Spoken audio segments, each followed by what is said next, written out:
And I'd like to call the meeting of the Recipient Rights Advisory Committee to order.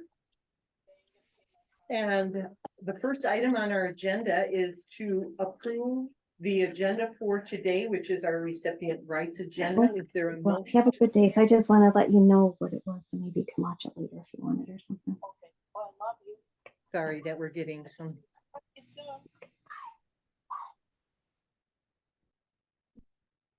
Is there a motion to approve the recipient rights committee meeting agenda?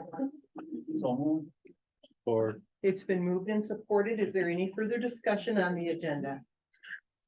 All in favor, please indicate by saying aye. Aye. And opposed, same sign. And then next it is, we will entertain a motion to approve the September 25, 2023 recipient rights. That was our last meeting that we had. Is there a motion? Support. Moved and supported. Any further discussion on the minutes from the September 25 meeting of Recipient Rights Advisory Committee? All in favor of approving the motion, please indicate by saying aye. Aye. And opposed, same sign. Thank you.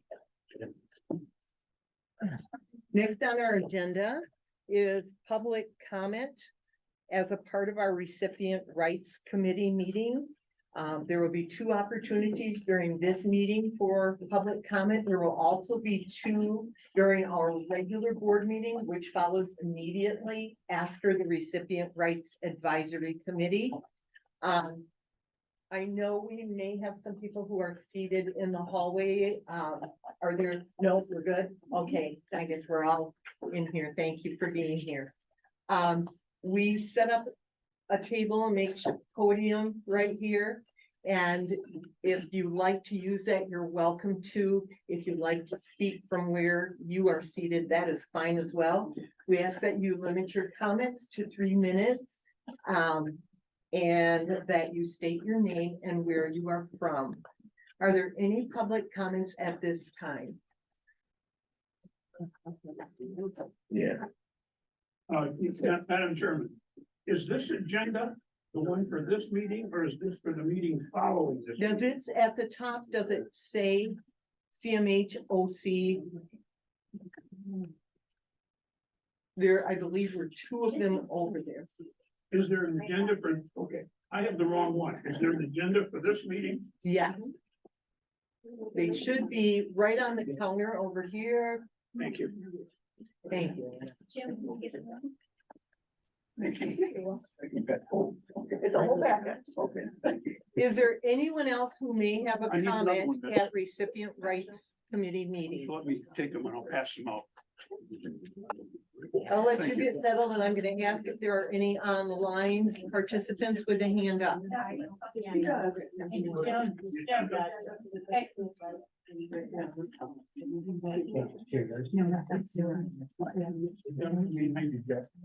Okay, there's no one online with a comment here. Sure, excuse me. Does everyone have what you need? Oh, I see you're making some additional copies.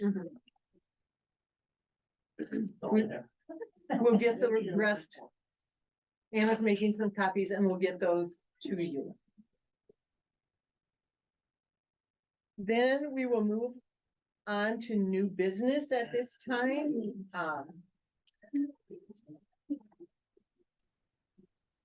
Holland Hospital's annual report.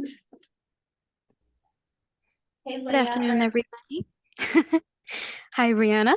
My name is Leah Nakajima. I am the Recipient Rights Officer for Holland Hospital, here to report our annual data for fiscal year 23. So out of our total complaints received, we had 47 for this year. Allegations that did involve a code protected right were 31. 16 were either no code or out of our jurisdiction. We investigated 17 allegations. Now our investigations do need to be completed within 30 days, and I can say that all were completed within these 90 days. I apologize, not 30. And then we had 19 allegations that we had intervened on. 0 were substantiated and 0 are pending at this time. Okay. Thank you. Thank you. Is there a motion to approve Holland Hospital's 2022-23 annual report? Support. Okay, it's been moved. You're all set, okay. It's been moved and supported. Is there any further discussion on that report? All in favor of approval, please indicate by saying aye. Aye. And opposed, same sign. Thank you. That one carries, goes to the board meeting. And then our quarterly report, which is our attachment A. All right. Okay.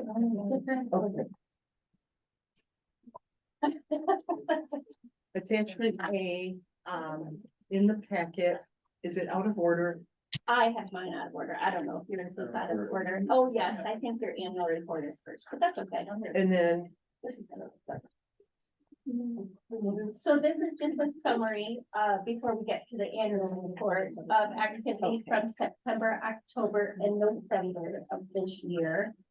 You'll see the open and close, 2 open in September, 3 closed in September, 2 open and 2 closed in October, and then 2 open and 2 closed in November. Excuse me. You'll see in the last column, as Leah even spoke of in her annual report, the Michigan Mental Health Code requires that if we do an investigation, it has to be done 90 days or less. So in this last column, we never want to see anything over 90. So 90 and below is great. That is compliant according to the Michigan Mental Health Code. So you'll see the 84, 89, 86, 90, 69, 60, that kind of thing. So everything is in compliance. The little asterisk after the length of days is just indicating that a 30-day status report and or 60-day status report were sent if it went over 30, 60 days. Okay.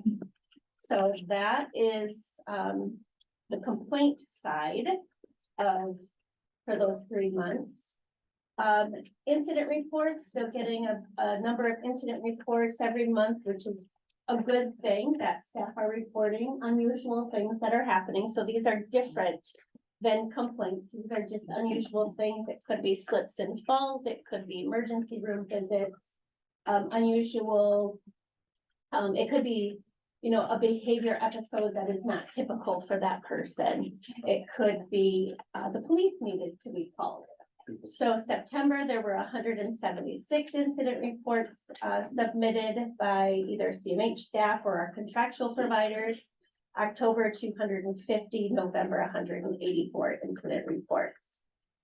Any medication errors that come in that are deemed significant, meaning wrong person got the wrong medication, somebody got a higher dose of medication than what they were prescribed, wrong route of medication. For example, you know, somebody may have got eye drops in their ears.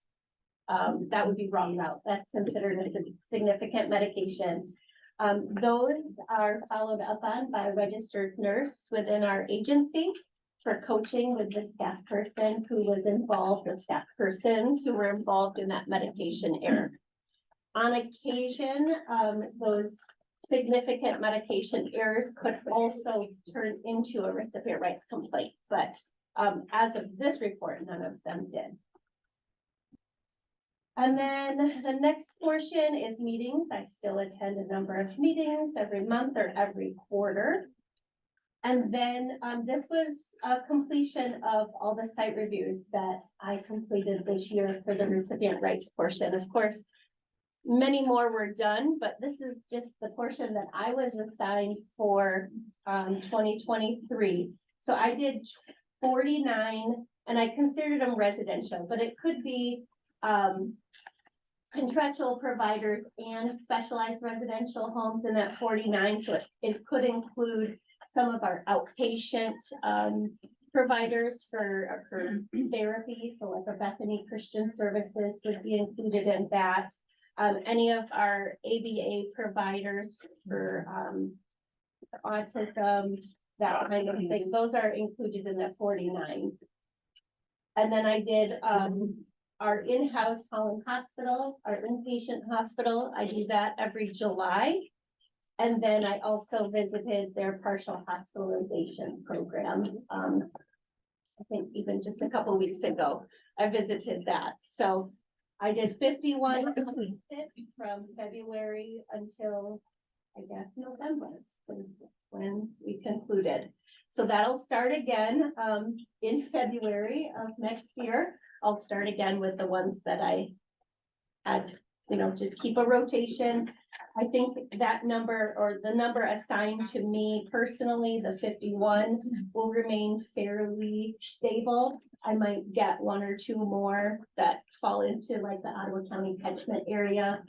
Whether we contract with that provider or not, I would volunteer, I would go do it because it makes more sense for me to go than somebody from West Michigan. So, for an example, to go do that site visit. So that is the quarterly report. I will say I have thoroughly enjoyed doing the site reviews. I think it's been pretty great. Nice to put face, see that face again and have that contact with our providers. So it's been great. They've taken a little longer than I thought because, we sit there and we start chatting about catching up for the last 5 years. I haven't been there, so it's been good. I've enjoyed it. That you've been able to fit that in and it's wonderful. Yeah, it's good. Okay, and no motion is needed for that. Just a couple questions. Sure.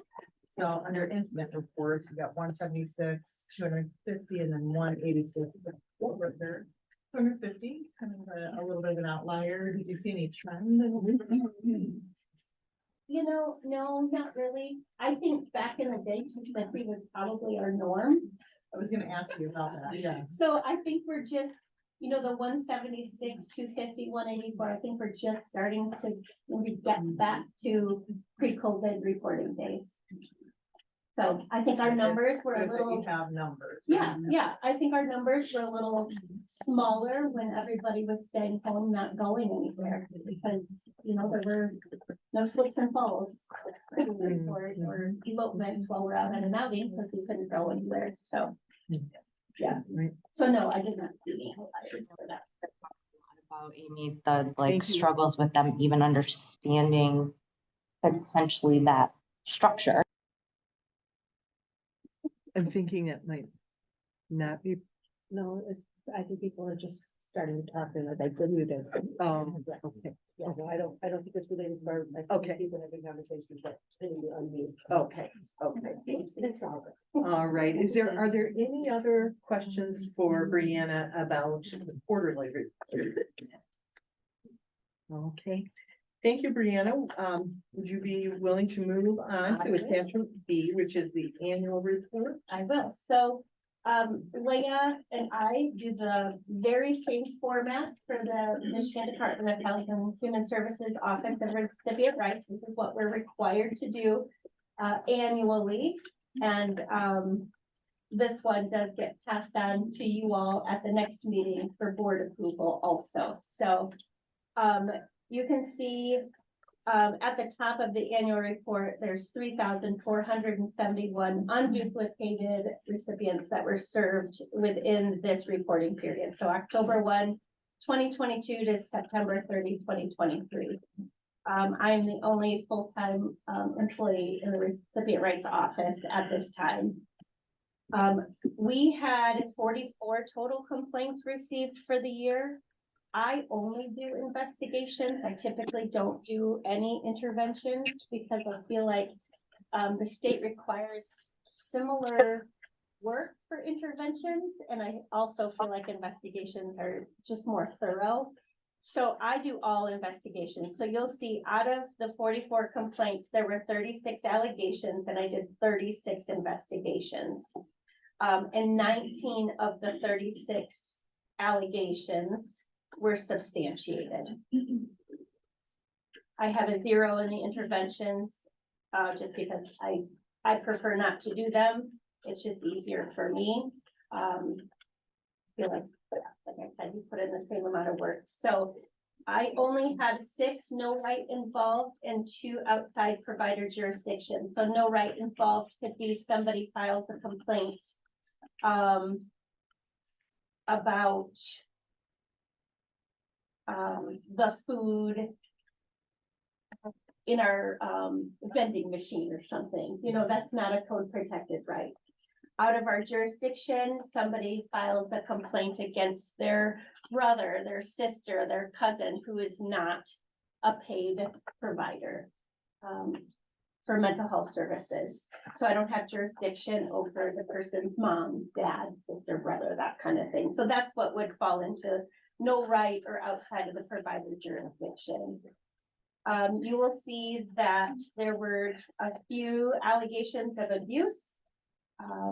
Of course, there are different classifications. Abuse class 1 is when there's significant injury, impairment of somebody's bodily function. That was 0 or death. Most of them fall into an abuse class 2 or an abuse class 3 category. Typically, abuse class 2 typically people are providing unreasonable force when force is not necessary or not using an approved physical management technique. Here we teach MANT. We have other providers that use a curriculum called CPI. We have another provider who uses a curriculum called Satori. So they all have to be approved. It all has to be least restrictive and time limited. So those, like the 3 and the 3 of those would fall into that category.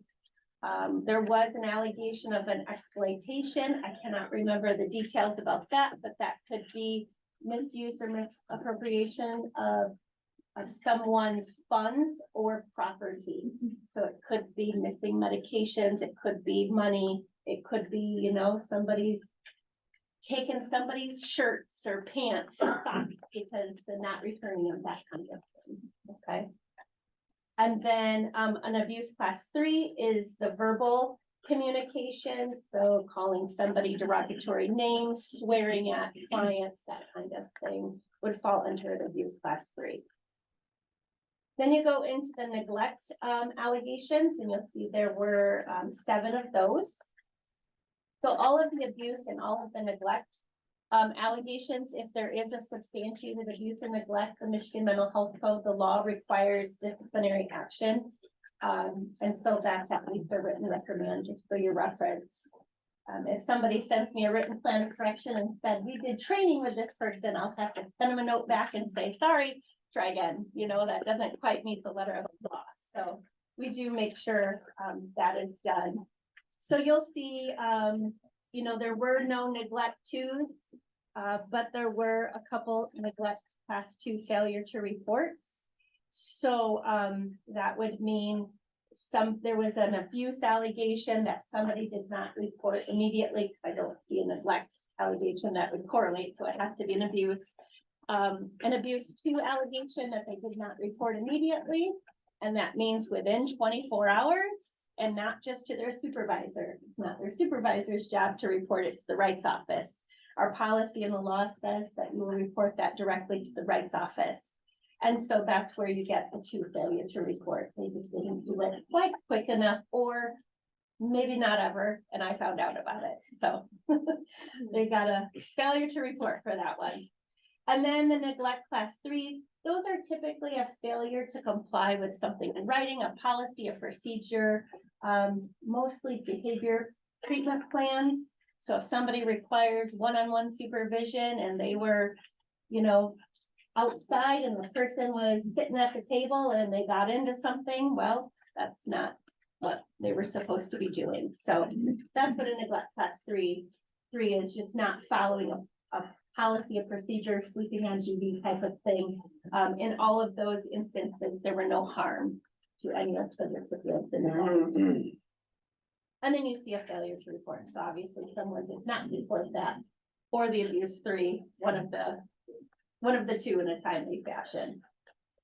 And then you'll see a little further down, we have services suited to condition, safe treatment environment violations, dignity and respect. Those are all pretty consistent over the years. We typically have, I think on the next page, a disclosure of confidential information.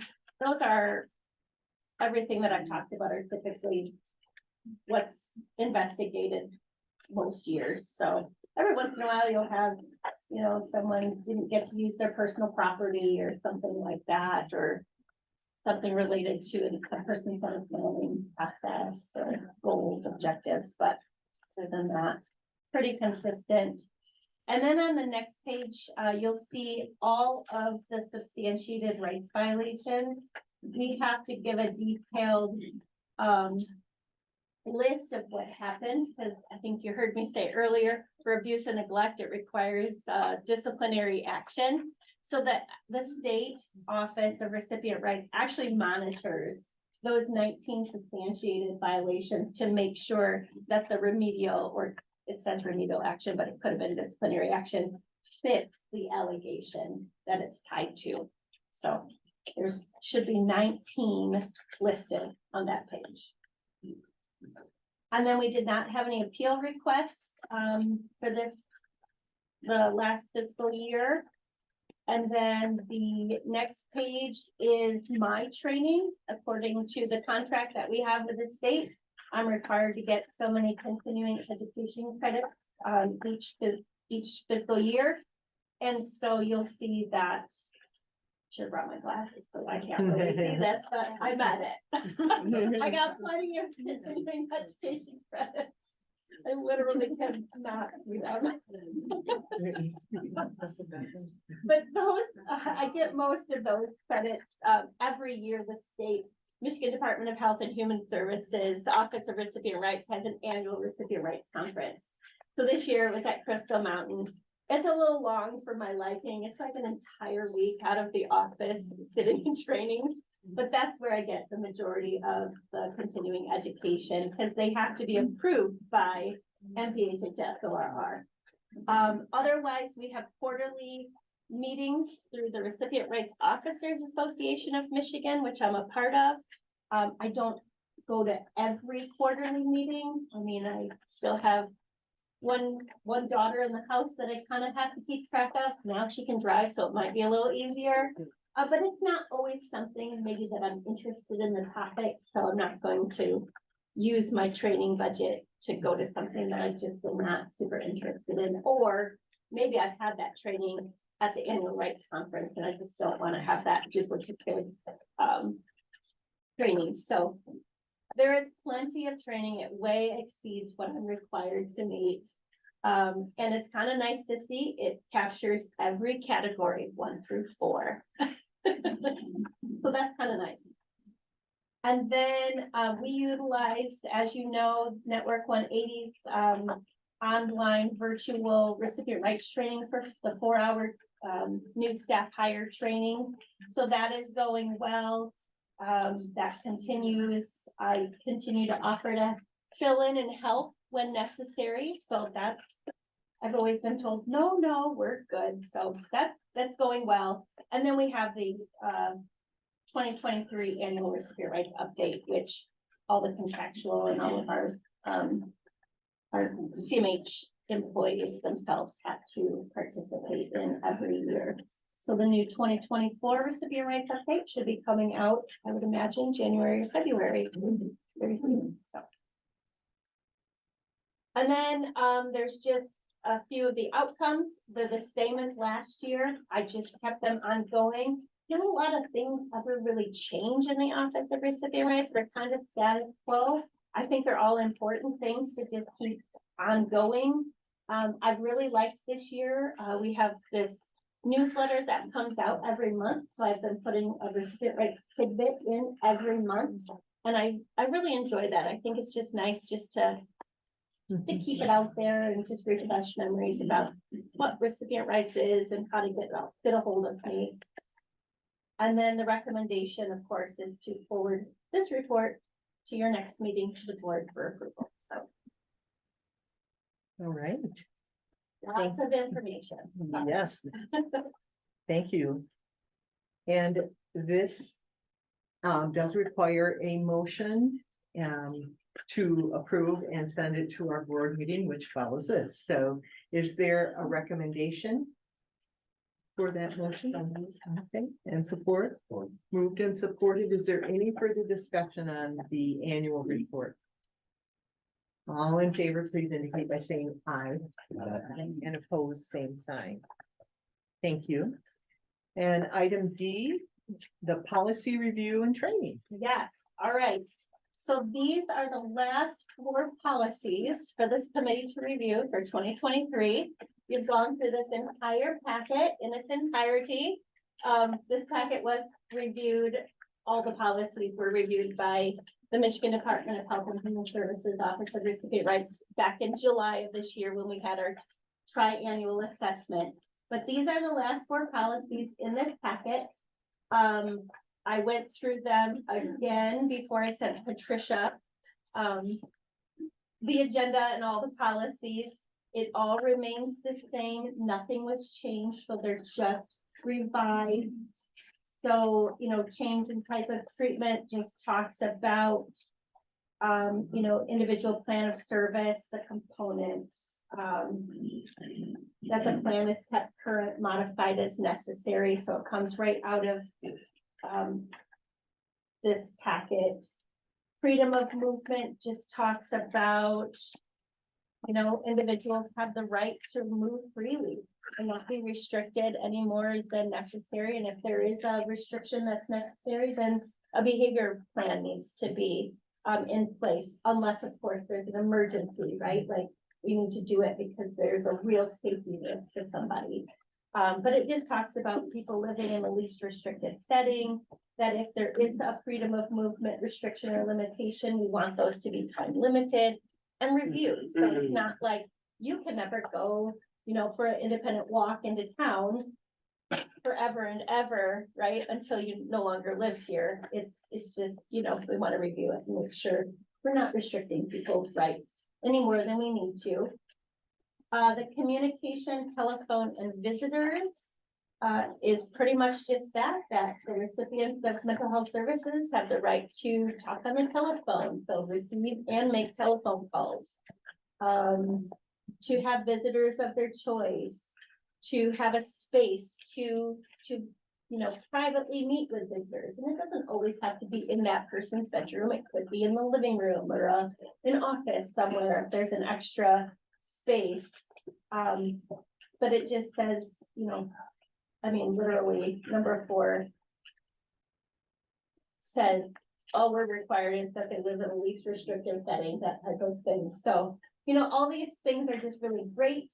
I think sometimes, you know, we wanna put extra restrictions and limitations on individuals, and it's just really nice to have the mental health code saying, you know, no, you can go to work, you can have visitors and talk on the telephone and read a newspaper, that kind of thing. So nothing extra is put in these policies, just pretty much coming right from the spreadsheet that I'm provided from the state. So. Very good. Thank you for covering those. Does anyone have any questions for Brianna about the policy review and training? All right, then we'll move on to number 6 on our agenda, which is old business. Is there any old business that we need to cover in this meeting? And this is our second opportunity for public comment as a part of the recipient rights committee meeting. Is there anyone in the room who would like to make a comment? Is there? Sure.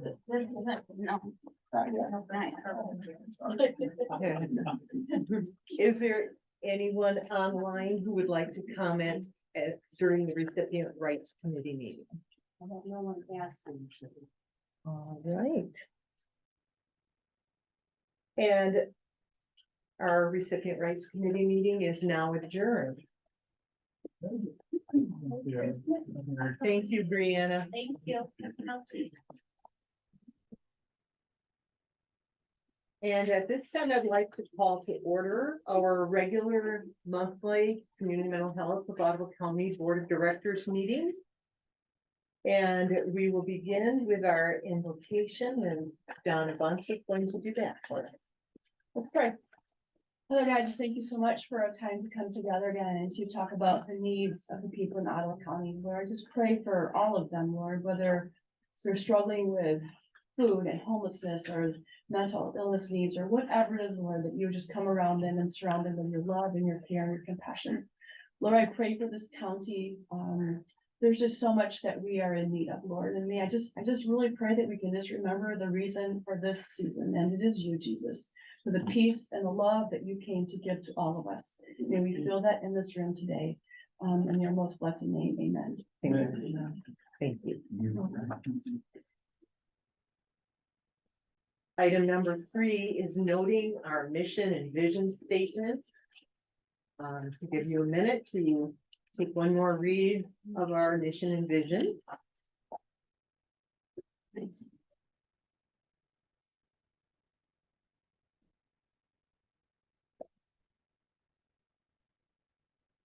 And then we'll move on to our first opportunity for public comment at this board meeting. And as I stated in recipient rights, please keep your comments to 3 minutes and state your name and where you are from. We'll begin with anyone in the room who would like to make a comment. If anyone. We have a list. Oh, we do. Yes. So I thought we would go through the list of people that signed up. That's And then excellent. follow up with whoever, and then go on to. Okay, did everyone hear what Patricia said? We'll start with the list. If there's anyone not on the list, we'll give you the opportunity afterwards. Did you say state where you're from? Yeah. Okay, thank you. All right, the first one I was in Marianne Worksma. Where's the building? Right over here. All right.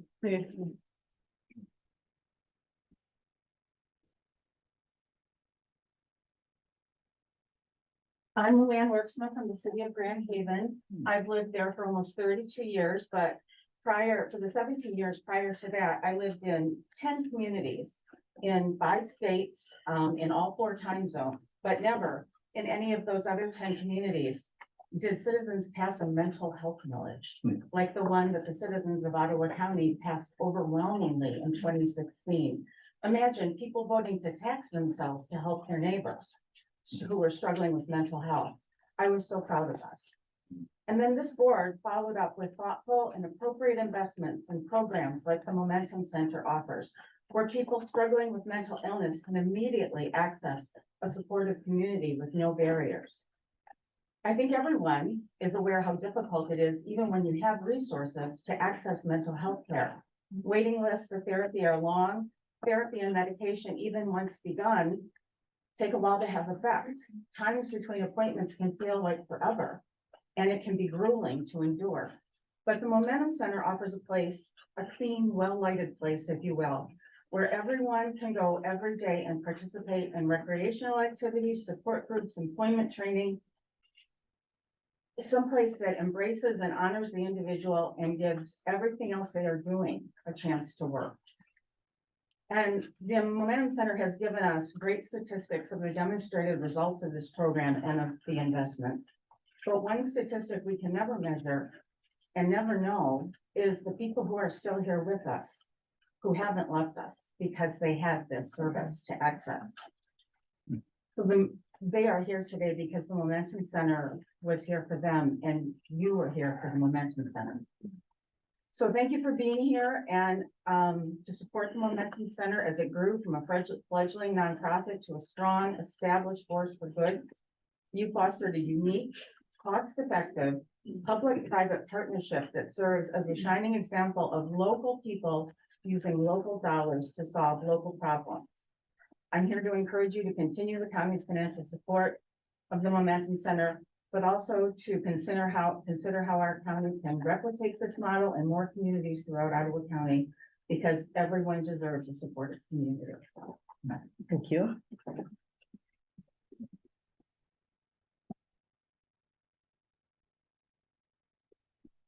Next we have John North.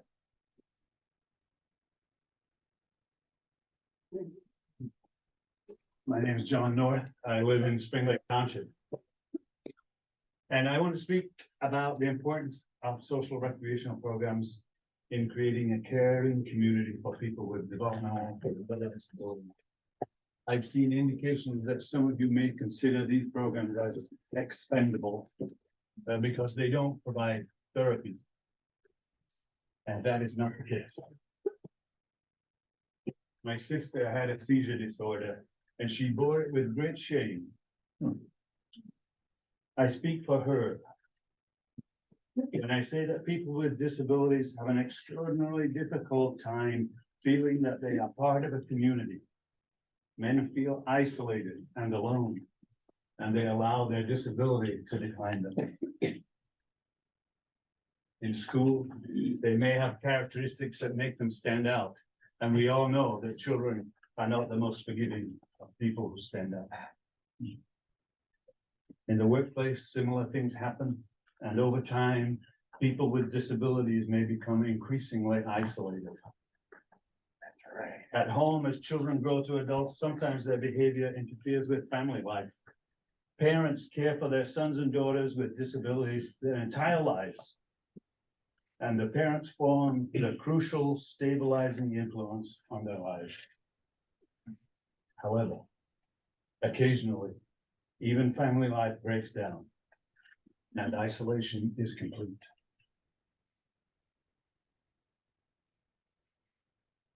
In my professional life with CMH of Muskegon County, I have seen how social and recreational programs provide a venue for a community to grow. And I wish they had been available for my sister. I remember thinking how fortunate CMH of Ottawa was to have voters who felt these opportunities were important enough to vote in a special tax. These programs offer acceptance and understanding. They engage people in useful activity. They lead to friendship and caring. Yes. They allow people to belong rather than feel excluded. They help overcome the isolation that many people with disabilities feel. I urge you strongly, maintain this positive influence in the lives of people with disabilities. Thank you.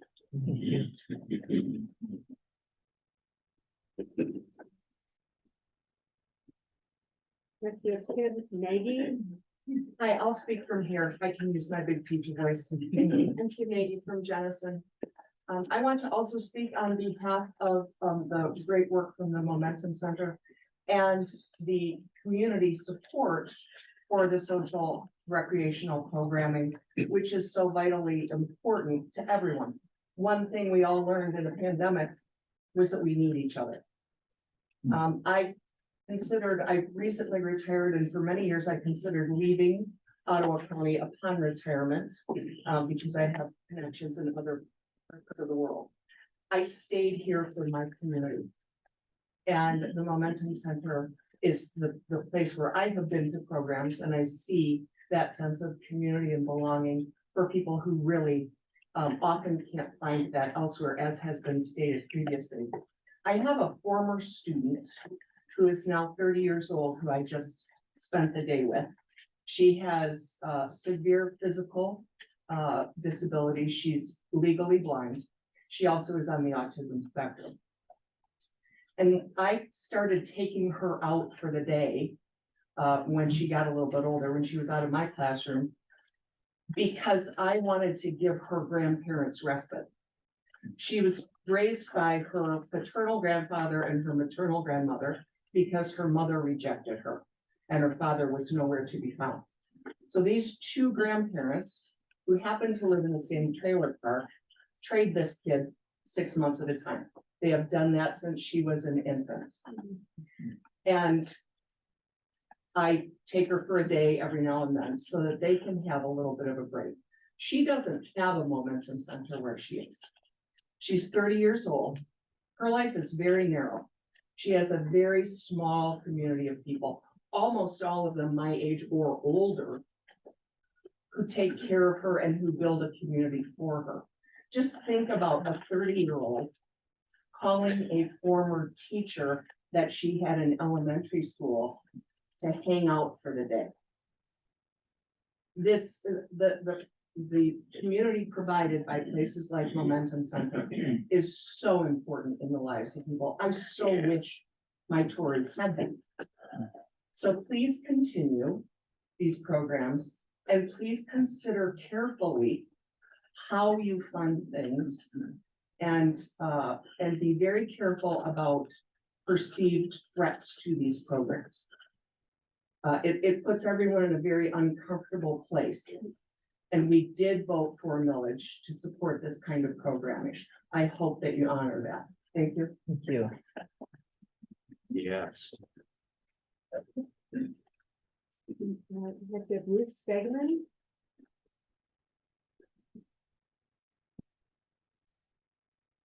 Good afternoon. My name is Ruth Stegman. I live in the city of Holland. I appreciate the opportunity to say a few words. I'm the former director of Disability Network Lakeshore, which I did for about 20 years. And now I am the current co-chair of the Holland City Neighborhood Improvement Committee. I wanted to share with you that in December of 2022, we finalized a document we call the Blueprint for Flourishing Neighborhoods. This is a report that articulates, for one thing, the growing challenge of social isolation in our society. And in national news, this has been called an epidemic of loneliness. In particular, people with disabilities are at substantial risk for social isolation, especially those with low incomes and limited resources and a small social network. The best antidote to isolation, of course, is connectedness. Yes. And living in areas that offers many opportunities as possible for connection undoubtedly reduces the likelihood that isolation will take root and persist. Importantly, along with neighborhood connections, amenities and services such as those offered by the Momentum Center help people who are at high risk of isolation to find community support and belonging. So the very area where we are trying to make progress with this blueprint in the city of Holland, community connectedness, is being threatened by cuts that are proposed to the Momentum Center. I'm asking you to turn this around and continue full funding for the Momentum Center as an investment in the people served by community mental health and in our community, and that we continue to build thriving neighborhoods through the services that we provide. Thank you for considering my perspective. Thank you.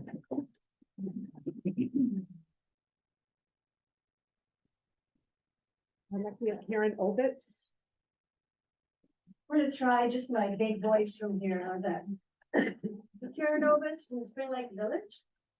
I appreciated being able to reflect on CMH's mission and vision statements at the beginning of this meeting, because those statements helped reinforce for me the importance of attending today and speaking in support of full funding for the county's 4 social recreational programs.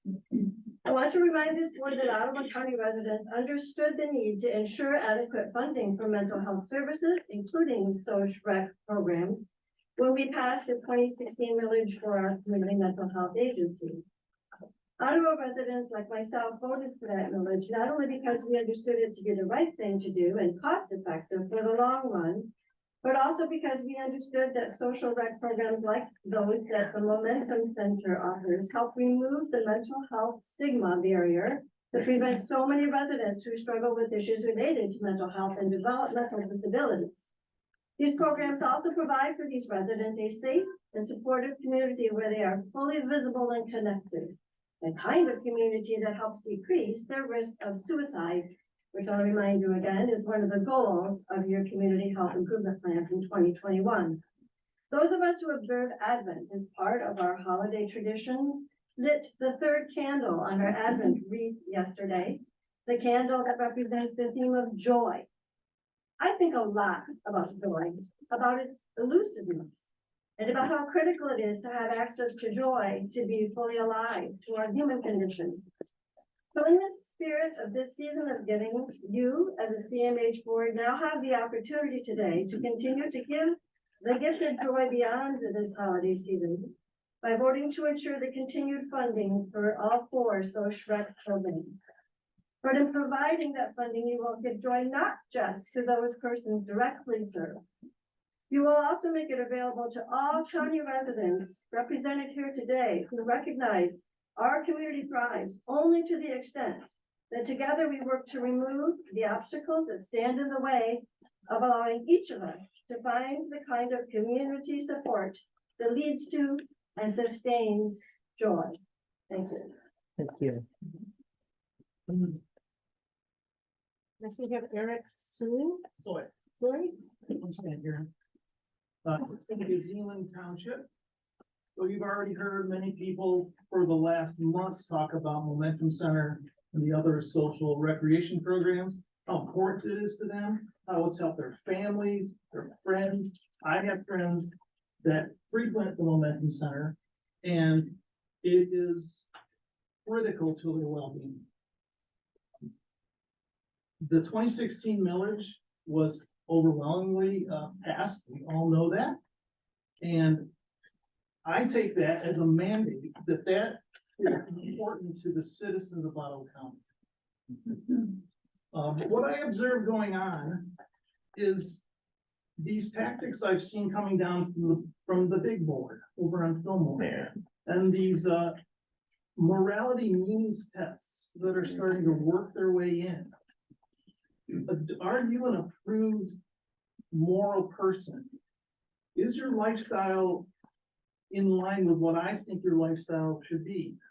If it's not, we have concerns. We need to step back and take a look. All those things, LGBTQ issues, did not have any bearing on whether people were served. Prick my finger, prick their finger, it bleeds red. They're all people that need help. I think if the County of Ottawa has enough money to pay excessive legal fees, excessive settlements, spending time and money on initiatives and motions that really are not critical to the functioning of the overall society of Ottawa County, that the county has enough money to continue funding the social recreation. Thank you. Next is Julie York Holy.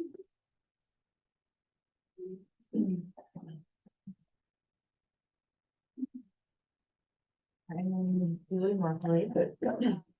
Wanted to talk about both the Momentum Center and the Ottawa Community School Network, because I believe they're both on your agenda today.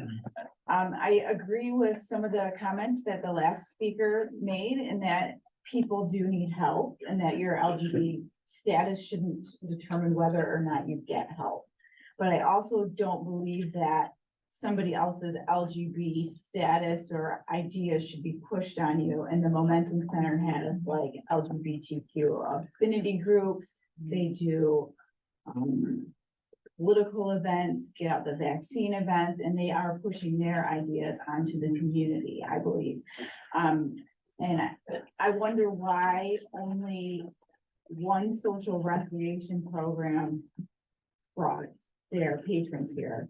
Where are the others? I think Momentum Center is different than the other social rec programs, because I think it's got some political agendas that the other ones may not have. And I also want to talk about the Ottawa Community School Network, and my concern there is that who has oversight for the school network? CMH is paying for them, but they're an outside organization in the school system, but they're placing mental health professionals in the school system. So I think there's a connection to OAISD. I think there's a connection to the United Way and to community mental health, yet they're called the Ottawa Community School Network. So if somebody has an issue with them in the school, like a teacher has an issue with what they're doing, they can't go to their principal, they can't go to their superintendent. Who do they go to? If a parent has an issue with what's going on with the Ottawa Community School Network, who do they go to get that issue addressed? It's not clear. I know that,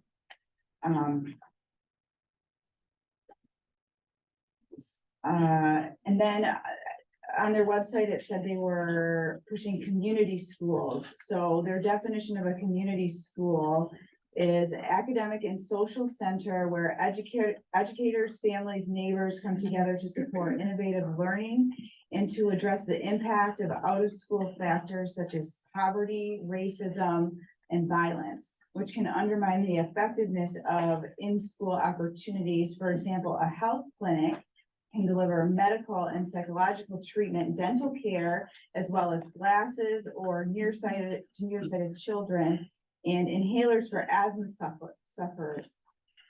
Why are they getting all those things at school? I send my kids to school for reading and math. Oh, am I over the 3 minutes? Okay, sorry, thank you. Thank you. It's a nice lady.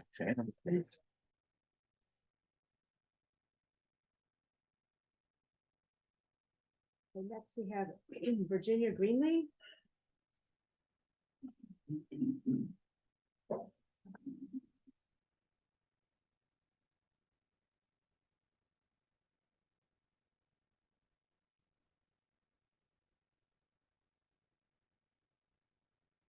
This is my first time attending one of these meetings, but I want to let you know that I come from a background of having been an occupational therapist for over 25 years.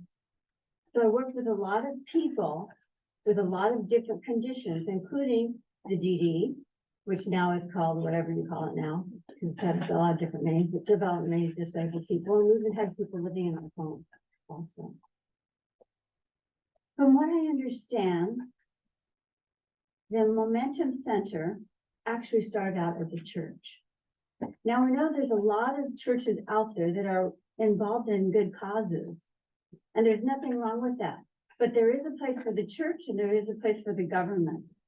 Sometimes we have to ask, what are the churches doing? Did they neglect their duties according to what the Bible says that they should be involved in doing? Helping the homeless, helping the marginalized, helping the widow, helping the special needs, or single moms, etc. Is it really the government's job to do it all? What's the collaboration between churches helping out and doing this?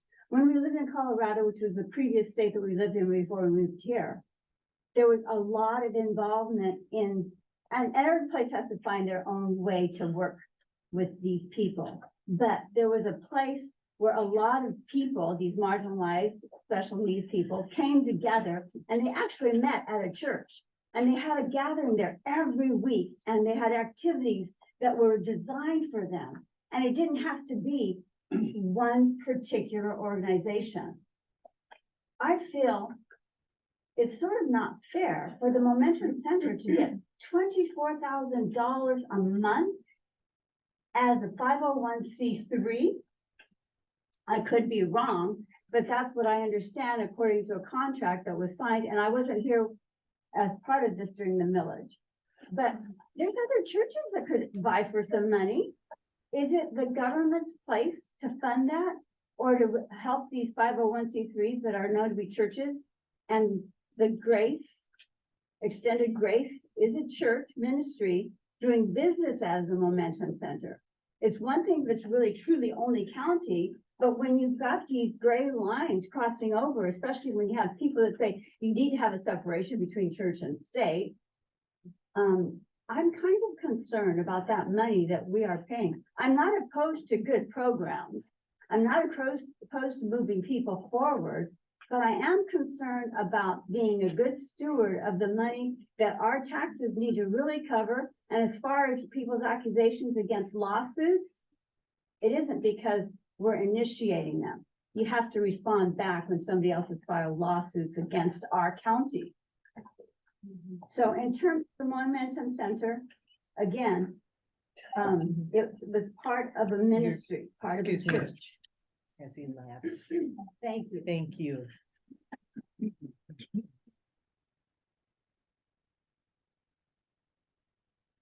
Beth Parker?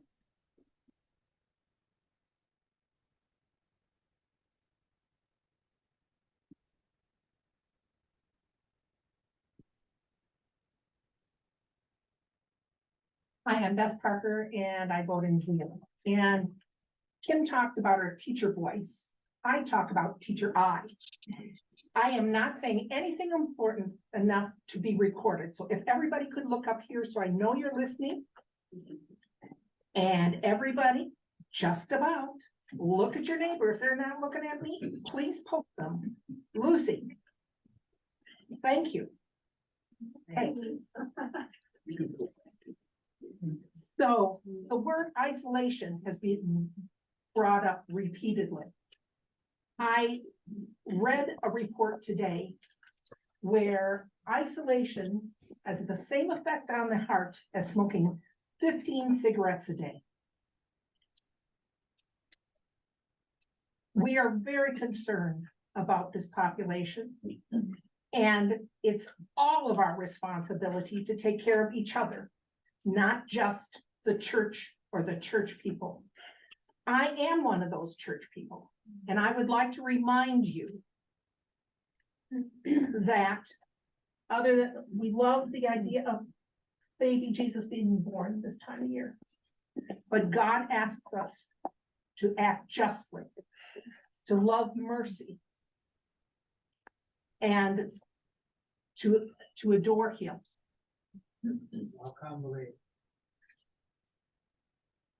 Thank you. Thank you.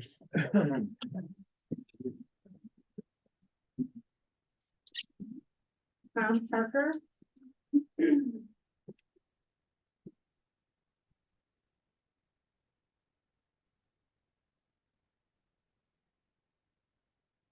Good afternoon, board and audience members. Thomas Parker, City of Zealand. In looking at your agenda today, I noticed that under old business, you are only extending the service agreement with the Extended Grace / Momentum Center and other social recreation programs only until January 31st, 2024. All of these programs serve individuals, promote mental health, and the well-being of many of our most vulnerable residents of Ottawa County. Extending this contract for only 6 weeks seems short-sighted. I'm also certain it does not assist in promoting the mental health of those in charge of those needed programs. Please be an advocate for these programs. I hope someone on your board will make a motion to extend these contracts further than January 31st, 2024. We know it's the season of hope, joy, peace, and love, not anxiety, worry, rejection, and hopelessness. Thank you for listening. Thank you.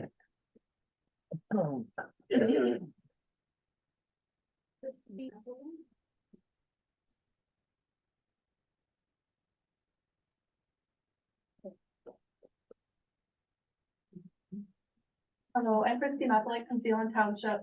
I'm here today to talk about the concerns I have with continuing a grant taxpayer funds to the Momentum Center, which opened almost 7 years ago. When Ottawa County CMH created a request for proposal to entities interested in creating social representation opportunities, the Momentum Center responded, acting as though it was a grassroots group of citizens who recognized the community need and not funded behind the scenes by CMH. It operates under the name of Momentum Center, but the business name is actually Extended Grace, which was already operating when the Momentum Center was born.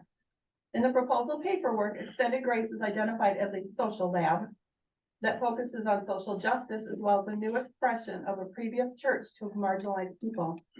According to details from the proposal, Extended Grace had been working with CMH for over a year in preparation for creating the Momentum Center.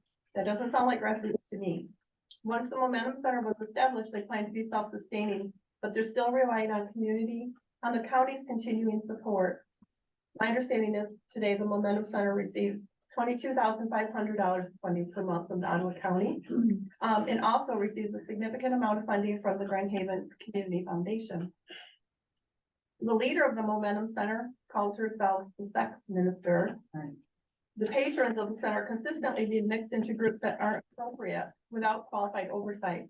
As noted by your mission statement, you're helping people with mental illness, IDD, and substance abuse disorders, yet the Momentum Center is mixing all these people together without qualified oversight, which has resulted in police intervention. People at high risk for sexual education, these people are at high risk for the sexual education that's taking place there. And there's no reason to put ideas into their heads that they aren't mentally equipped to handle. Why is the Momentum Center fixated on blending the boundary lines? Why are people being used as social experiments? It's stunning to me that Ottawa County and generous residents through donations to entities such as Grand Haven Community Foundation would knowingly support using taxpayer funds to support a social network when there's so many other needs in the county. It was clearly created through a behind-the-scenes partnership with a referral system that benefits various organizations and claims to help the mentally ill and developmentally challenged, even though it does not employ any licensed counselors, and focuses on anti-American activist forms of social justice. CMH is currently evaluating this program to determine if the contract should be extended for another year. We must ask, what are the proven outcomes of this ongoing social lab that exploits the needs of our most vulnerable? As a taxpayer, I implore you to vote no and let this organization be self-funded without using county tax funds for social movement. Thank you.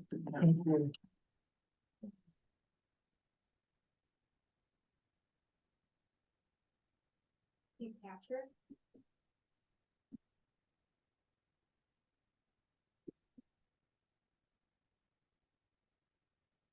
Good afternoon, board. I'm Rebecca Patrick from Allendale.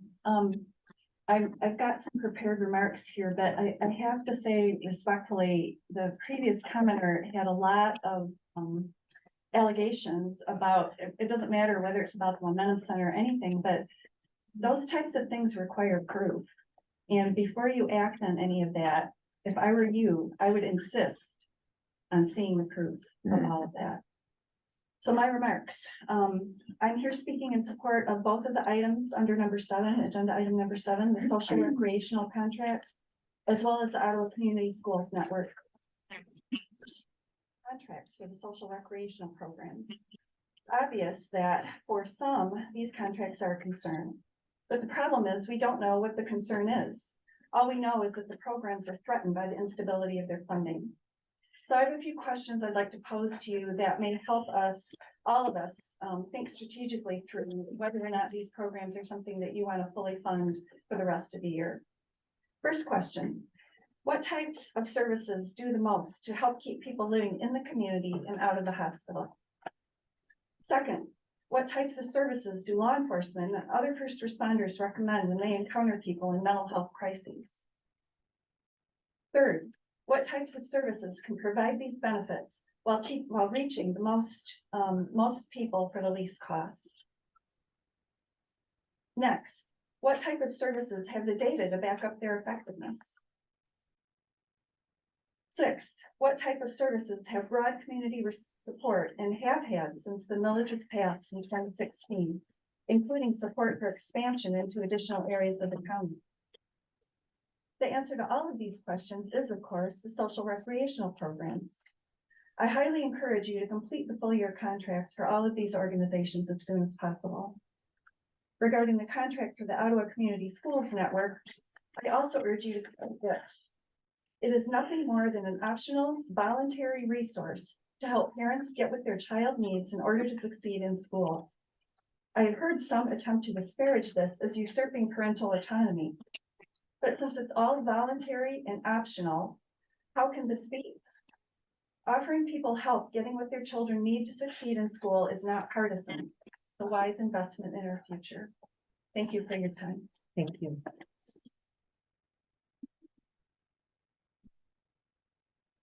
Deborah Dieter.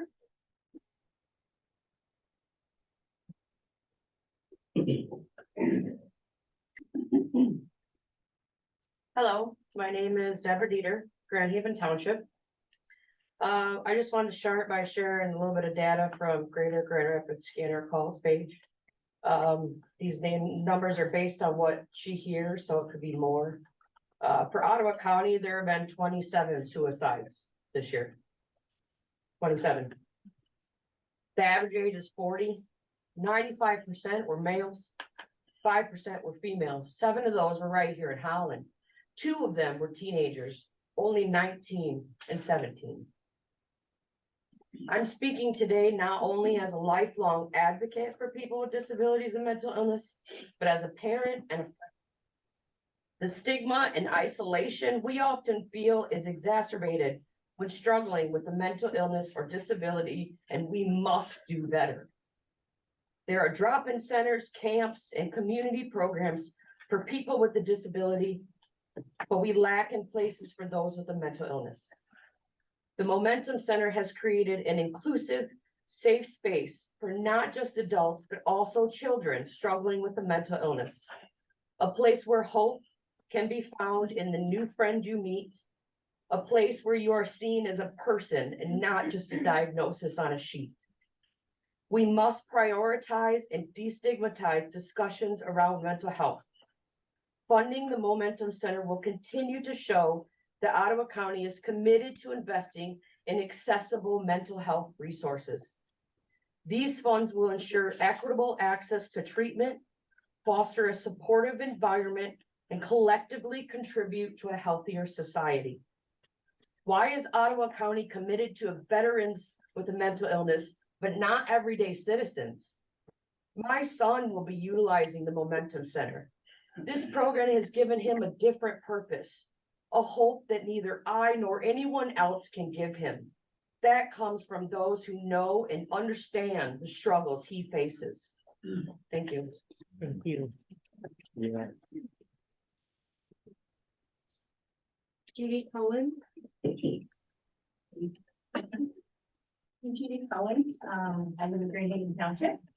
I worked for community mental health and skating for over 40 years. Worked with the mentally ill and developmentally disabled and substance abuse, all of it. I have listed the Momentum Center. I'm participating in some activities at the Momentum Center. And I have a very dear friend who's 34 who also participates there.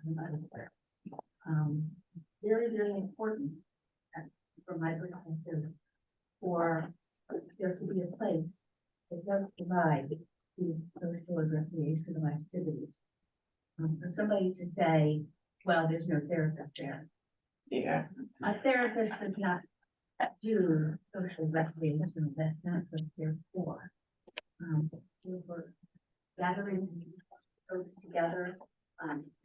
Again, Not that it impacts me at all. No. Oops. Sharing, having lots in common, and really having a place that they can go to and feel good about themselves. The other ones on here also, I can't believe that you would not be including the Heritage Homes, Indian Trails, and Pioneer Route, because they all three do provide social recreation activities.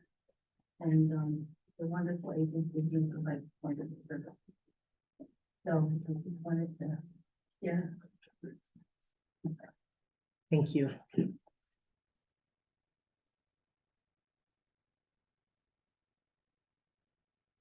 Jenna Bicon?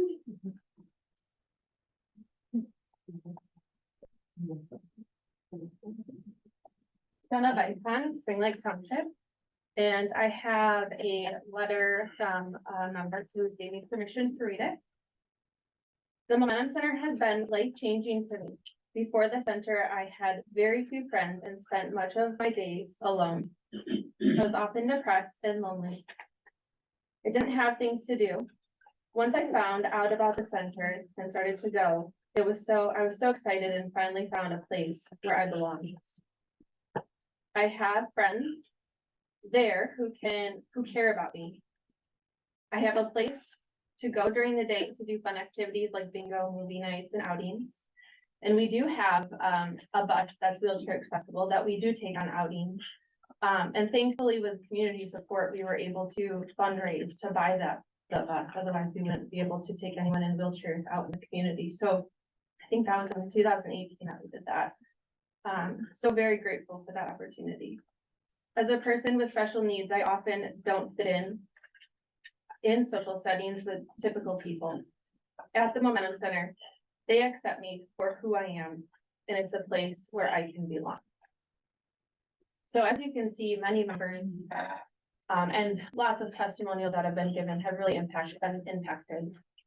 I wanted to share another thing about the affinity groups, and CMH just requires us to provide social and recreational activities. Mind you, I'm a staff at the Momentum Center. In one creative way, we wanted to kind of bring in other people from the community were with these affinity groups. So we started a stay-at-home mom group, or stay-at-home moms to bring their kids in to do yoga. That class was just for those people, so that people with disabilities or mental health wouldn't think that they could just come to that activity. So the LGBTQ group is a place for people who identify to come in and do social and recreational program without having to worry about who else is going to be there.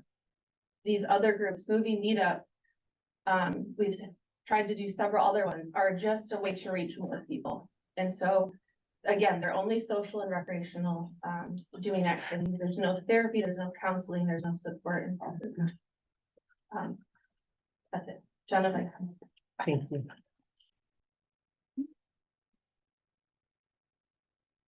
Judy Mishmerheisen. From Grand Haven. And I just had a procedure done Friday on my throat, my stomach, and it was really helpful for my friends to have somebody to talk to at the Momentum. And even when I got home Friday, everybody called me to see how everything went. And that's what the Momentum means to me, is friendship and keeping in touch when we need each other the most. And sometimes I need a lot of support right now because it's the holidays and I don't have much family left. And I just been thinking of suicidal a lot. It comes to my mind, so I can be with my family. But what holds me back is my children and my grandkids. What would they think if Grammy wasn't with them anymore? And the Momentum's been helping me, and I go to CMH in Grand Haven. I got counselors and everything there, and they help me out a lot. And this has been a rough, bumpy road for me lately. But that's all. Thank you.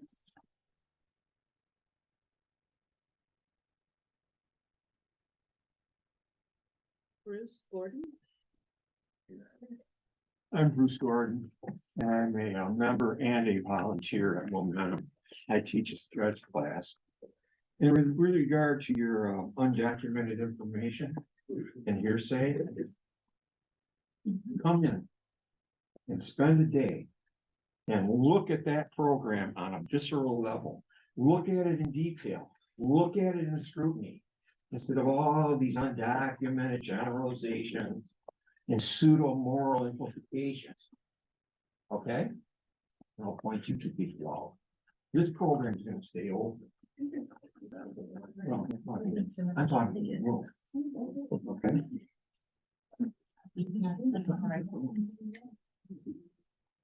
And with regard to the board here, stop taunting. Okay? And stop playing with us with regard to funding. Stop it. I don't know what your motives are. All the procrastination and the needless bureaucracy. What's the motive? I gotta ask a non-rhetorical question. Is it to let you know that you're in charge of us? You're not, we'll get funding. Because you are not indispensable. Okay? So cut the needle of bureaucracy and stop letting us know that you're in charge. Okay? And be careful of your motives with regard to threatening to take our funds away. Momentum members have mental and physical needs and necessities.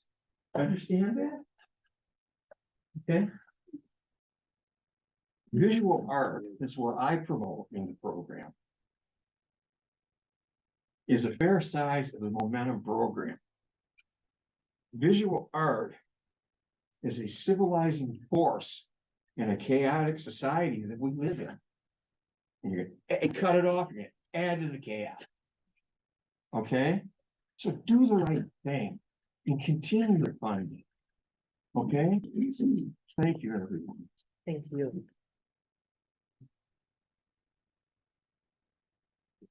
Megan, sick us?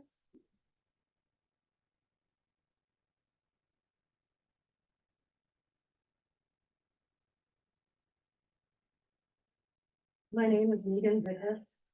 I have the privilege of serving on the Michigan Department of Health and Human Services Crisis Standards of Care Committee, the Ethical Guidelines Committee, the Palliative Care Committee.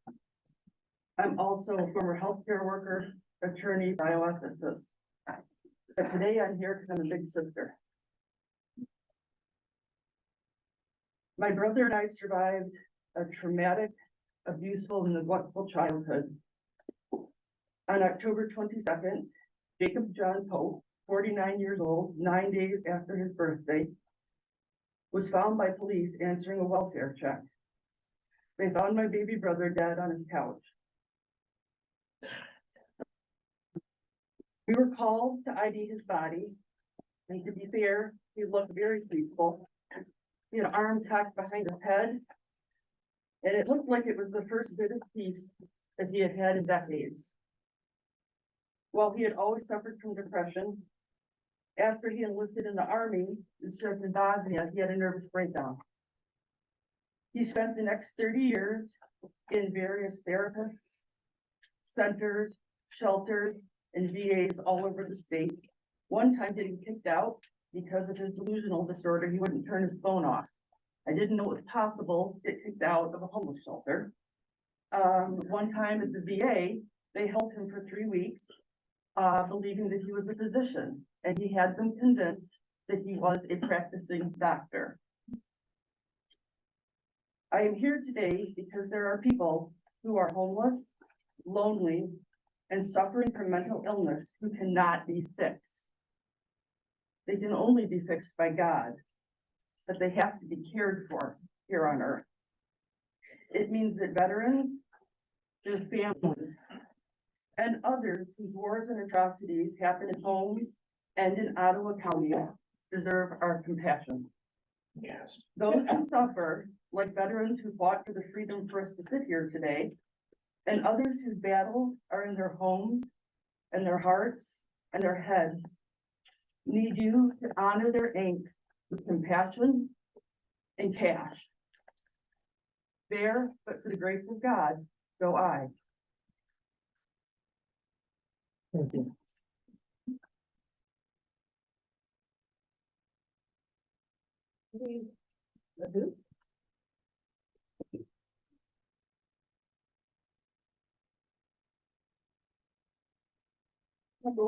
I'm Cindy Lorky from Grand Haven Township. And I'm sorry for the loss of your baby brother. I understand that social recreational programs are needed in the county, but I'm not so convinced that the Momentum Center is the right organization to administer that program. I guess just some history with the Momentum Center being in Grand Haven and being in the Grand Haven School District, knowing that they had an anti-racism task force and they partnered with the Grand Haven schools, and they were pushing this anti-racism And I know that's tied to diversity, equity, and inclusion, which, has roots in critical race theory and Marxism. I believe it's anti-American activist, and it's a form of social justice, which leads to socialism, which leads to communism. So I just don't know what they have these political agendas within the Momentum Center, when it should just be focused on social recreational programs. Another concern I have is, the center doesn't employ any licensed counselors, and they're mixing all these different type of, people that have different needs, and they could be at risk. And, some of that community could be taken advantage of. And I just don't want to see, community members, being set up to be taken advantage of by an organization that's not very well controlled. And I've also heard they've partnered with, a Grand Valley student. And what are their credentials, and what are the privacy rights of these, individuals going to the Momentum Center? I don't want their information being used for, to just, I guess, violate their privacy. So I just have several concerns about the Momentum Center. Thank you for listening. Thank you.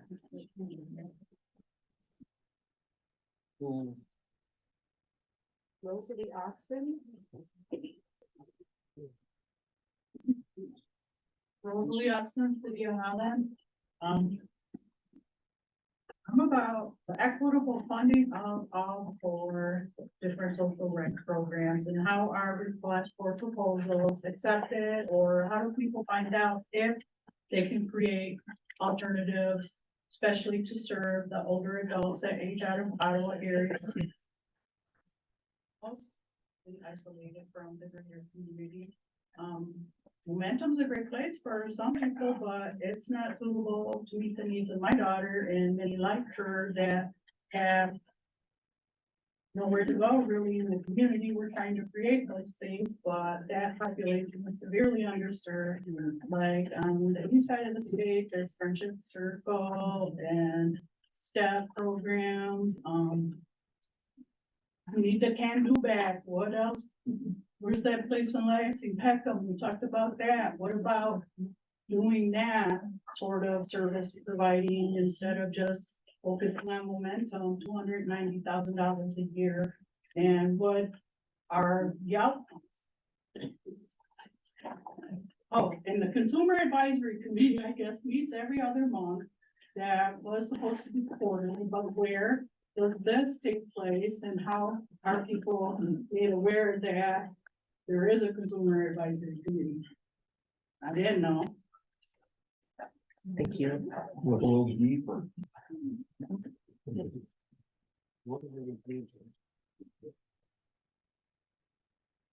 Gallo. I can prove it. Are you addressing the chair, sir?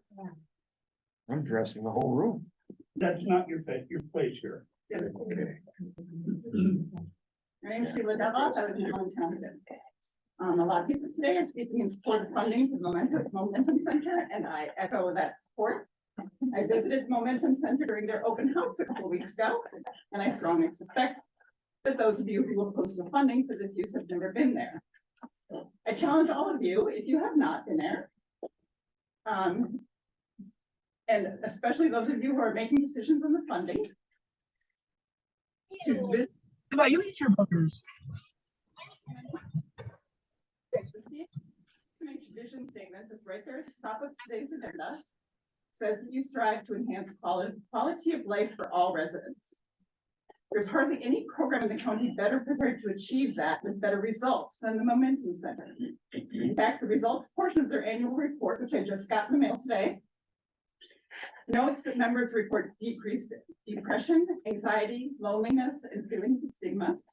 They report increased feelings of social connectedness. They are finding employment in the community. They have increased confidence and social interactions. The results report that members are alive today because of the Momentum Center. Now the question is, will you live up to your own vision? I'd also like to comment on the Ottawa Community Schools Network. I've heard comments from some board members about stripping parental rights and socialism. Those seem to be just a thinly veiled excuse to cut funding because OCSN always tries to work with parents and guardians, and parents can always refuse the help. There's no obligation to use the services. So keep the funding for OCSN if you truly want all students to reach their potential. Finally, a lot of I believe and I think and I heard and it is my understanding when people were throwing around accusations about the Momentum Center. What I did not hear was any good reason to cease funding. Not a single good reason, unless you are someone who thinks that your morals should be everyone's morals. Yeah. Oh yeah, who thinks that your way of life should be everyone's way of life. Not a single good reason. Thank you. Dan Zimmer. Dan Zimmer, Fort Shelton Township, West Isle of Michigan.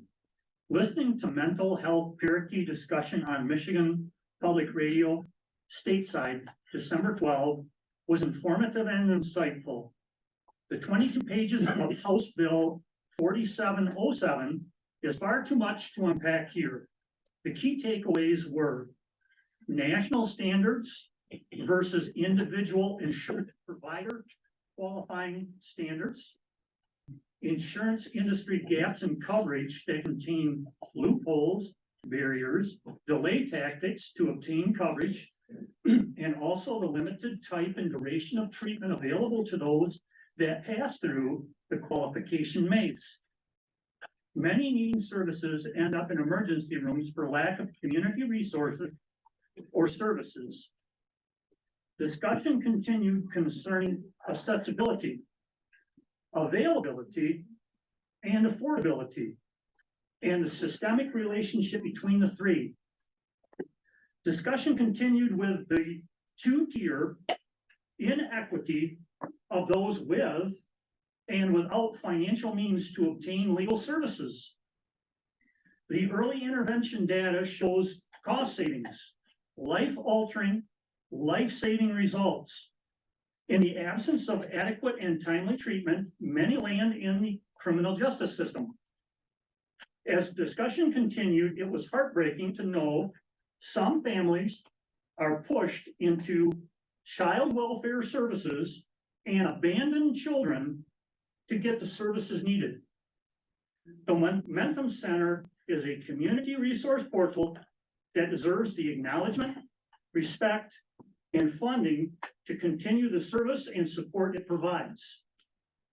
That's the extent of my prepared statement. Today I heard government provided services, church-based provided services. I think it comes down to the question of centralization or decentralization. And careful where you tread if you decentralize health services. Thank you. Sarah Westheis. Hi, Sarah Westheis from Hudsonville. I have a daughter, 37, that is a member of Community Mental Health. She goes to a day program twice a week. I would not send her to the Momentum Center. She has developmental disabilities and is the childlike mind of a innocent child. I wouldn't want her to be exposed to all that they're trying to teach there.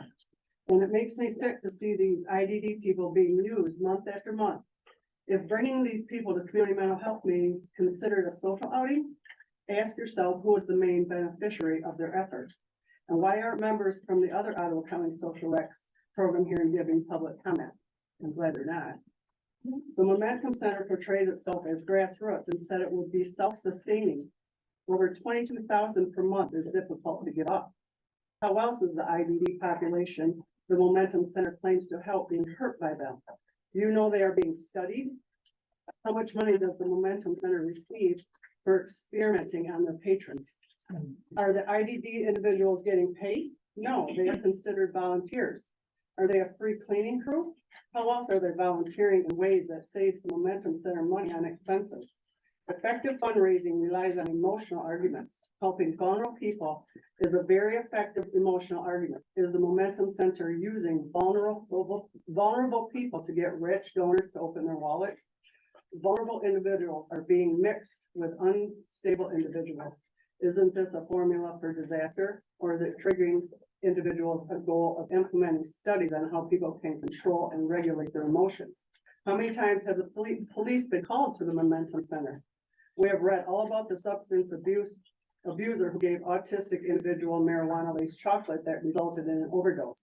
I haven't even gotten into the anti-racism, LGBTQ vaccine, political activities, etc., that the Momentum Center is involved with. 3 minutes is not enough time. Please put a stop to taxpayer funding going towards the Momentum Center.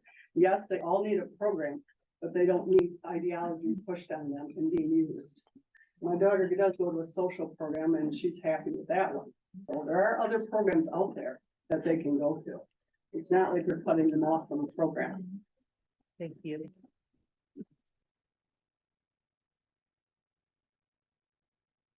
Beth Van Hoven. I am Beth Van Hoven from Georgetown. I'm kind of I am on the same page as her. You know, you're talking morals. And I'm not talking morals here, I'm talking propaganda.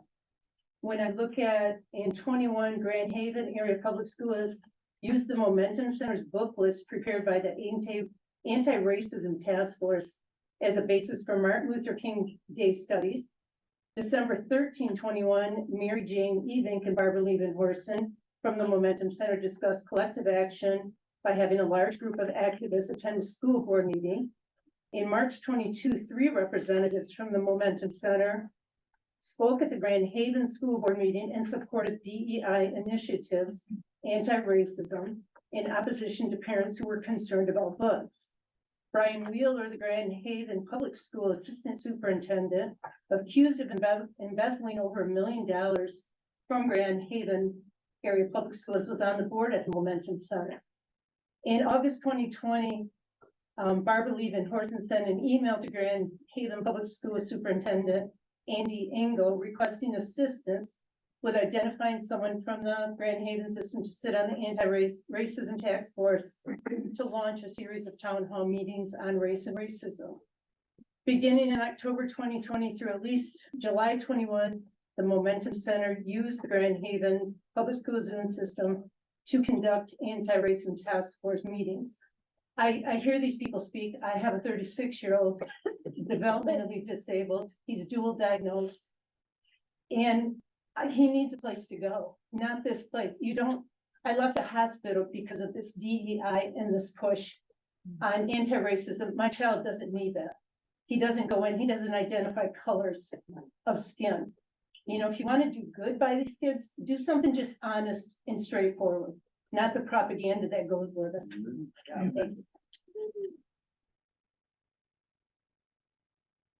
you. Barbara Levin-Horson.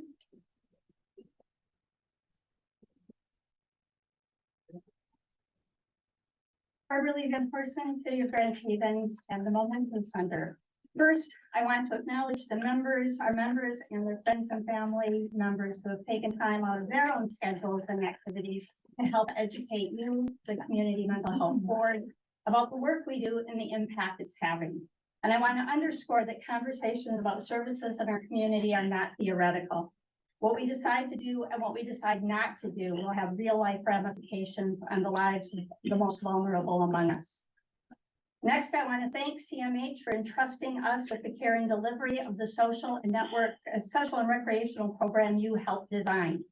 We took our direction from the work of the Mental Illness Task Force and the contract we entered into with CMH. We've been diligent in abiding by the terms we were presented with, including destigmatizing mental illness, addiction, and disability, by creating a community of social integration, where our diagnoses and our labels were less important than our capacity as human beings to develop empathy and genuine relationships with each other. The model has not only worked, it has exceeded expectations. We don't only have the astounding testimonials of members and volunteers, We also have hard data that clearly demonstrate significantly improved mental well-being for the majority of our participants. Moreover, our non-clinical interventions reduce the need for more costly interventions, freeing up capacity at CMH to serve others. In fact, we've created a $4 return on investment for every dollar we receive from the mental health millage. Month after month, we hear this board discuss the lack of resources to meet the needs of our community. If anything, you should be considering increasing your investment in the Momentum Center as a cost-effective way to serve more people in our county. We would also be happy to expand our services into other parts of the county that are also identified as being underserved, should we be given the resources to do so.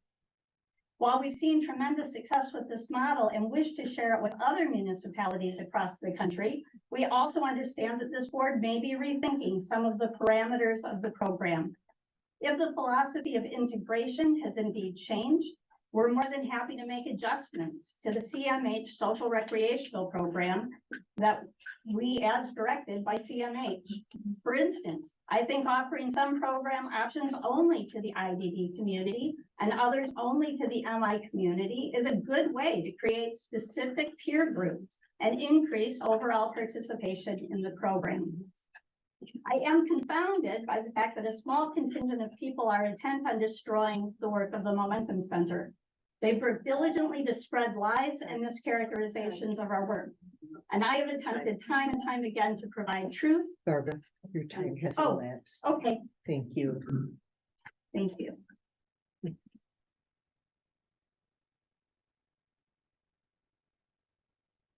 James Dextra. Good, Craig. Hi, I'm James Dykstra. I live in Holland and, I have five, I have my, stepfather and my mom. Then I have sisters that I live with too. My sister is she's a paramedic and she works at the Grand Haven Hospital. And, my mom transport me every place where I go. And I just, she's been with me since I was a baby. And, I just lost two of my grandparents. My grandma and grandpa just died. My grandpa, and then my grandma Fletcher, and then my grandpa Fletcher, they both died. And, I just wanted to know, I just feel bad if anything happens to the Momentum Center. I have, I like to say, that anything else what's happened to the Momentum Center, I would feel down the dumps. I have families, I live in a group home with 8 people in Holland. I used to live in a group home in Holland over on Central. The only thing that happened there was the staff there, they would abuse me. My real dad, he abused me when he kind of like, he was an alcoholic. He would throw me across my bedroom wall when my mom and him were together. And the only thing I would like to say is I'm a outgoing person. You can't think bad things about me. You can't think things about other people. I mean, I live with 2 people that are in wheelchairs. There's people that support me at Momentum Center. Please do not shut it down because I would cry. And there's other things I would like to say too. I like to be at the Momentum Center. I like to do things there. The only thing that I like to do is I like to draw. And I like to wear makeup. But I don't think that people have I mean, anything like wearing makeup or wearing any gross clothes, I mean, that's James? the way I am. Excuse me, but your time has elapsed. The 3 minutes are done. Thank you.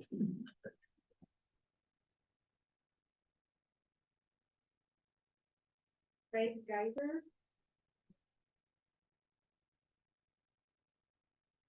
Craig Geiser, and I live in Holland. You know, I've walked with a few people on the board for the millage, trying to get it passed. I've written a couple books on my mental illness. I'm schizophrenic. I've written a book called Living with Schizophrenia, and also a book called Dear God, Amen, I Can. And I had visitation from Mary. She didn't tell me anything about Momentum Center or schizophrenia or anything like that. She just showed up. And that meant a lot to me. And I guess no one has to believe me because they can think it's schizophrenia or whatever, but I taught for the last 30 years at Hope College to the psychology people who are going to become the doctors, the psychologists, the psychiatrists, and so forth. And also Dr. Dumaroff gave me permission to use his name and supported the Momentum Center also.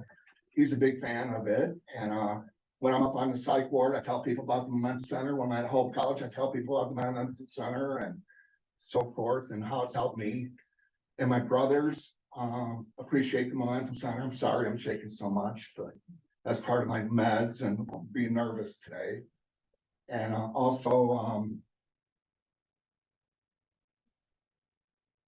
I just wanted to say too that when there was a guy outside the Momentum Center that was suspicious to me, who was parked next to my vehicle, I was worried about him. So one of the people from the Momentum Center went and asked him to leave, and he did, kindly left. Come to find out a few weeks later, he was an undercover cop surveilling the person across the street. So it was my mistake, but he was doing his job, and the lady in the Momentum Center was doing her job also. So I was thankful for that. Even though I made a mistake, it was a good mistake. And my son is the only one in town. My parents have both gone. And he's the one that sticks up for me when I'm in the hospital. I was in February for my my mental illness. And also, I come back to earth. And if you need to know anything more about mental illness, you can take a look at the books I've written. And it's a horrible thing to have to go through, but I manage and I make it through every time. My son told me they haven't gotten to you yet, Dad. So I just got to keep remembering that. Thank you. Thank you.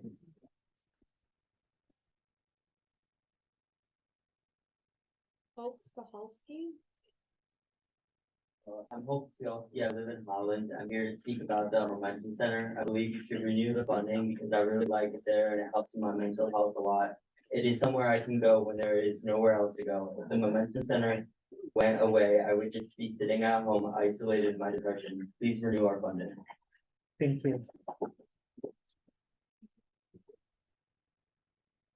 Katie Eiswald. I'm Katie Eiswald. I'm from the city of Holland. I'm here today to speak about the Momentum Center. I would like to urge you to renew our millage funding. The Momentum Center helps so many people from different walks of life. This has helped me to see different people's points of views and has helped foster relationships with people that I would otherwise never have been able to meet. The Momentum Center has helped me grow as a person. I have gained life skills that I previously have not had. The Momentum Center has been one of the only safe places I have ever had. It has been a light in my darkness. As someone who is chronically suicidal, the Momentum Center has given me a place to go when I feel those dark things. The Momentum Center has literally saved my life and expanded my hope. As I am asking you to please renew our funding to help continue these great things that the Momentum Center does. Thank you.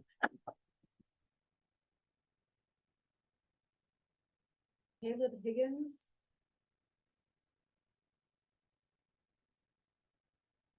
Yes, I'm Caleb Higgins. I live here in Holland, and I'm with the Holland Momentum Center. And I really enjoy the Momentum Center, and I believe it should continue because it's really helped me out a lot due to the fact that I'm no longer able to work. I'm on disability, and I live alone at the time. It's a great place for me to go to keep from being very bored all day. And it helps me cope with the loneliness that would happen, and does happen with that kind of everyday life.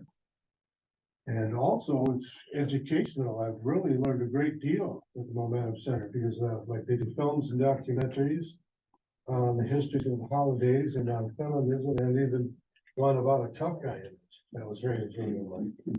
Yeah, because I've considered very educational for myself and a lot of other people. I honestly believe I would be lost without the Momentum Center. I'd probably just have to sit around the house all day and be very bored. Possibly even very lonely. So I would definitely like to see that. Fun to continue the Momentum Center. Thank you. Thank you.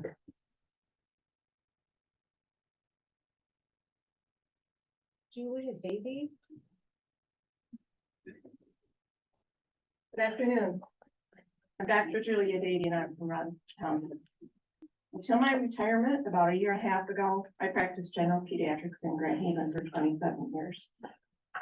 During the course of my career, I took care of children with a wide range of disabilities, physical, mental, emotional.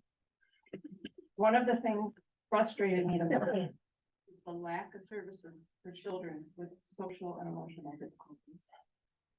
If your child has cancer, of course, they will get treatment right away. If they have heart disease, they will be seen in the DeVos emergency room immediately. However, if they have social or emotional difficulties, they may wait months for any meaningful help if they can obtain any at all. It was a daily reality for me to take care of children with social and emotional needs and not be able to give them the help that they need. Imagine that you have a teenage son with mild autism. He's able to go to school, but he has difficulty making friends, let alone sustaining friendships. He spends most of his time at home on his iPad, despite your efforts to encourage otherwise. He's sad and frustrated. He would love to have friends that he can spend time with and do things with, just like a normal teenager, but he just can't seem to accomplish that. There's no longer any can do, as many of you have mentioned, which is a tragedy. I know of no other programs in Grand Haven that provide these services. This is where the Momentum Center can step in. It's the only place I know of in Grand Haven where children like your boy can go and be welcomed and accepted for who they are without judgment. They can hang out, talk to people, play games, go on outings, do things that every other child gets to do without even thinking about it. Tell me, where else does that happen? Children with autism and developmental delays want friends just like everyone else. They want to feel loved and accepted just like everyone else. The Momentum Center is a place that can provide this. Please don't take this love and acceptance away from these children. Thank you.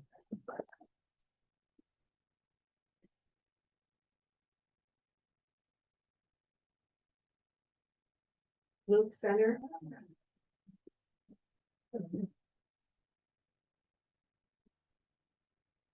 Hi, I'm Luke Stanner. I vote and pay taxes in Holland Township. I specifically remember in 2016 voting for this millage. Until recently, my level of attention to county politics was low. But more than 5 years ago, I specifically remember voting for this millage because it's necessary. Momentum Center is one of the many things that millage funds that supports our community. By kicking the can down the road, continuing to promote uncertainty amongst the people that need these services, you're doing nothing good. All you're doing is hurting the people you claim to want to help. Run the Momentum Center for a full year, as you always have, as you should. Stop the games. Thank you. Thank you.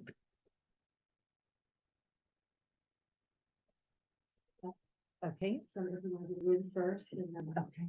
Yes.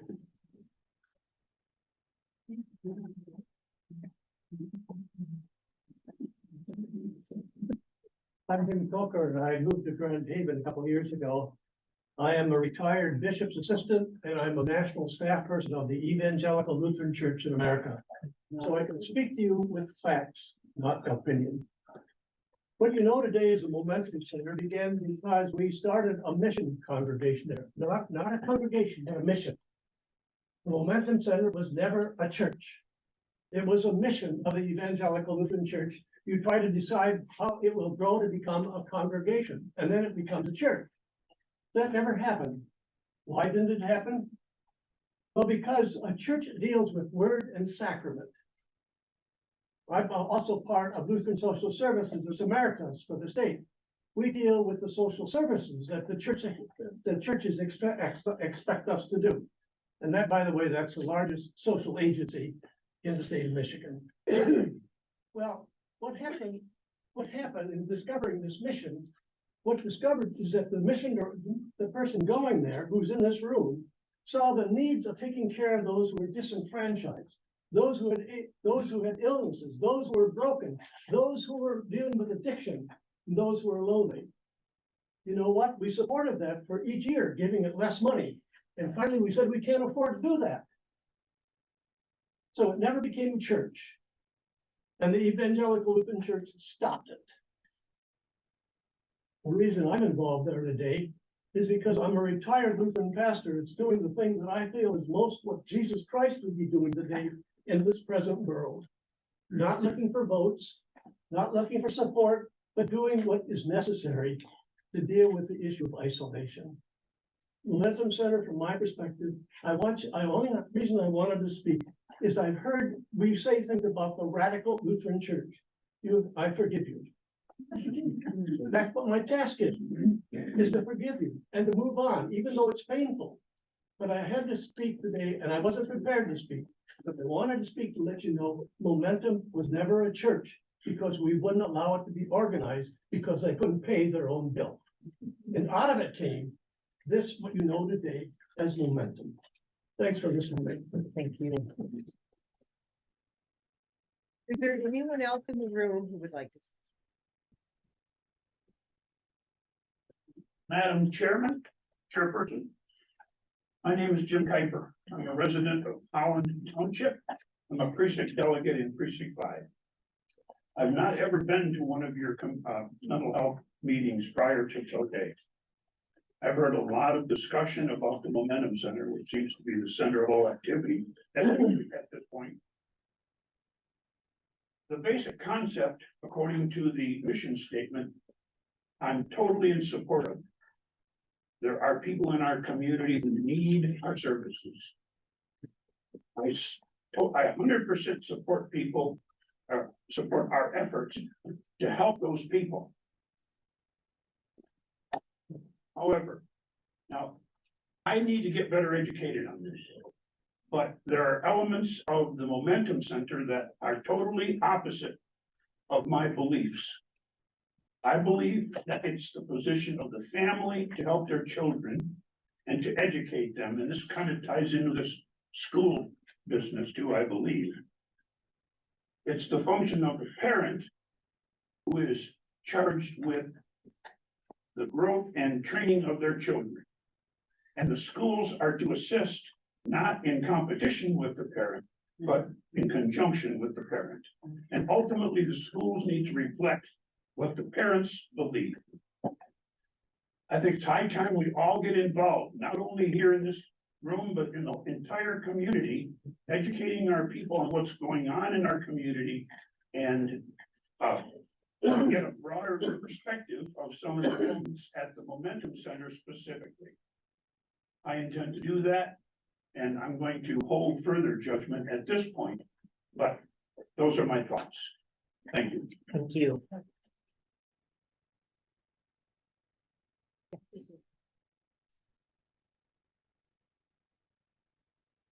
Hi, Nicole Troutman, Holland. I didn't come here today with the plan of speaking, but after hearing a lot of what was said today, I decided maybe I should. I chose to speak after hearing a lot of lies, slander, and parroting of false information. I encourage all of you who are here speaking out against the Momentum Center to do your own research instead of repeating the lies you hear with no factual backing. You spoke of mixing populations and didn't realize that co-occurring disorders is very common, and it's a common occurrence In fact, in most funded places, most of the places here that are funded by CMH. Building Men for Life is a funded program by here. They treat men with substance use disorder. Most of those men have mental health disorders as well. SOBAR, also funded by Building Men for Life, same thing. CMH of Ottawa County, you treat mental health and addictions, both. Howland Hospital, in fact, treats both, and in their mental health ward, treat both people with mental health and substance use disorder. Same time. Pretty much any place that serves the population with substance abuse disorder or mental health is treating both, because co-occurrence is so common. Substance use and mental health often come in pairs. So saying we should be separated is a very uneducated perspective. I'm a Michigan certified peer recovery coach and a person with co-occurring mental health and substance use disorder. I also work for the Momentum Center. Of all of the social and rec programs on the CMH chopping block, right now, Momentum has been singled out. This is why you only hear our people here speaking. I've heard several times, why is nobody else's program people here speaking? There's also no one else here speaking against any other program but us. We're the only ones being spoken about, so we're the only ones who need to show up today to speak on our behalf. We're the only ones being attacked.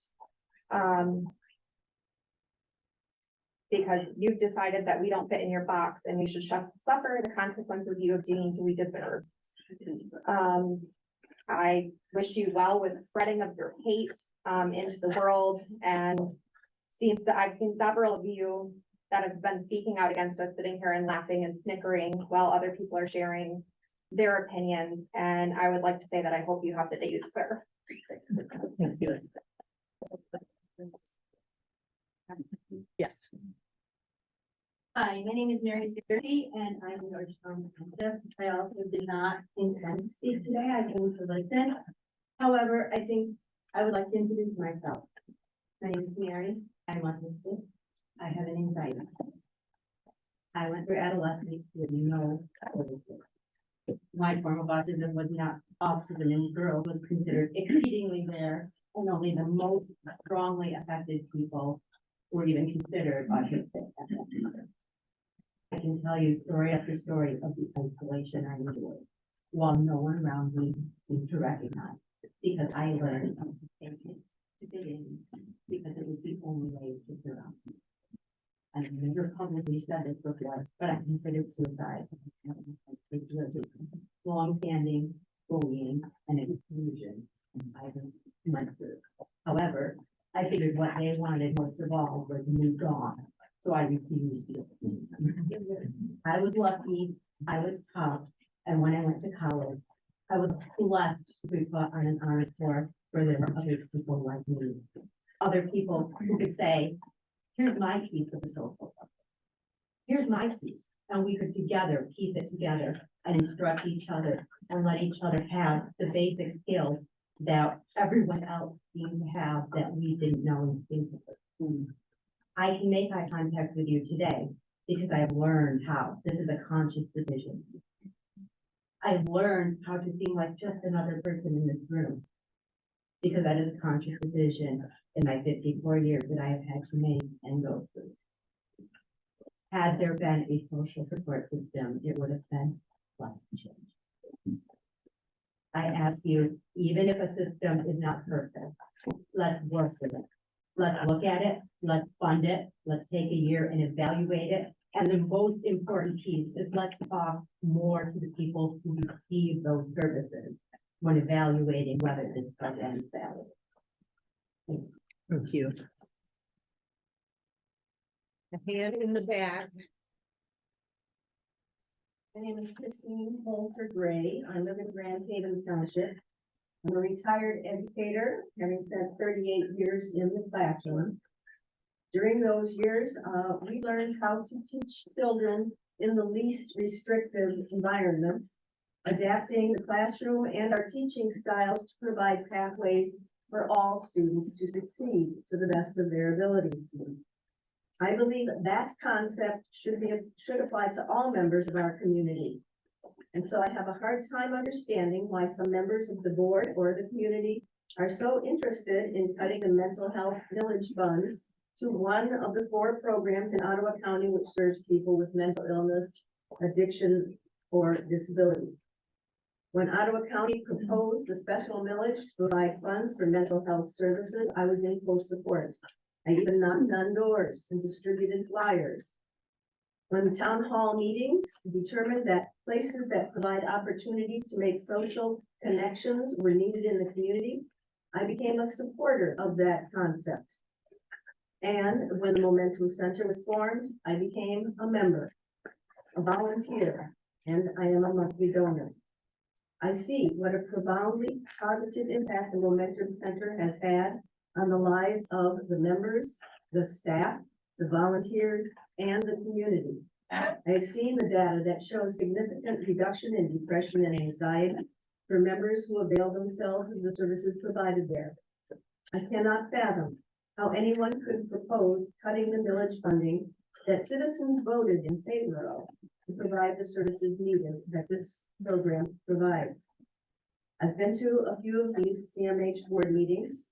I've heard Momentum Center members and volunteers open up and speak from their heart, sharing how profoundly important the programs and opportunities at the Momentum Center are for their well-being. I've heard clinicians and providers voice their support and question this board about how the services provided would be replaced if funding for social and recreational programming is withdrawn. I cannot understand how you can listen to all of the comments being made, hear people bare their soul to you, and somehow not believe them. How can you deny that their lived experiences are somehow not as valid as yours? How can you be so convinced that your own beliefs are so important or so valid that you refuse to actually hear what these people are saying to you? How many of you have spent some time at the Momentum Center to see what goes on there? What is it about the Momentum Center that causes you so much fear that you wish to see it fail? Thank you. Anyone else in the room who would like to speak? I'm Dr. Ed Swart. I've spoken here before.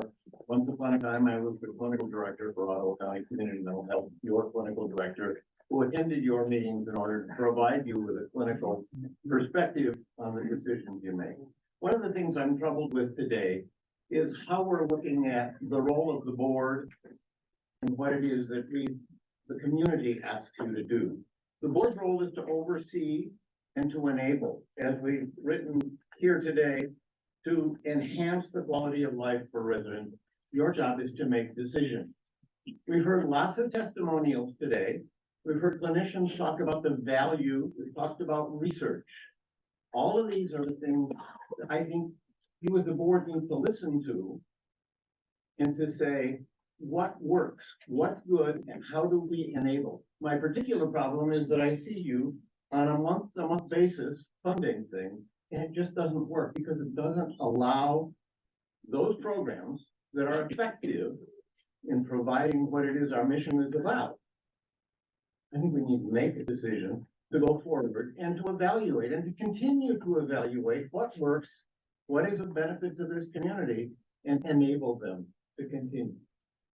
I strongly encourage you not to just fund for a month, but to fund long-term and allow people to plan the services that best enhance the quality of life for our residents.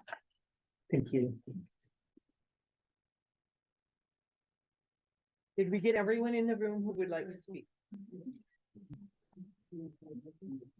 My name is Dina Arner. I vote in Howland Township. This is my first time at one of these meetings.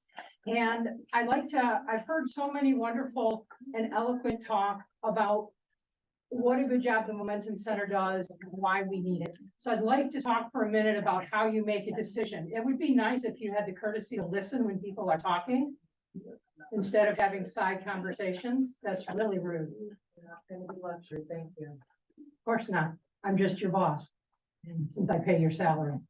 Anyway, how do we make decisions? Do we make decisions based on emotional testimony, based on ideological reasons, based on preconceived notions about what people deserve help and what people do not deserve help? Or do we make our decisions based on sound science that shows that the work done by the Momentum Center is effective in reducing depression, reducing suicidal ideation, and in making the people that it is designed to serve find a community, fit in with the community, and have a better quality of life.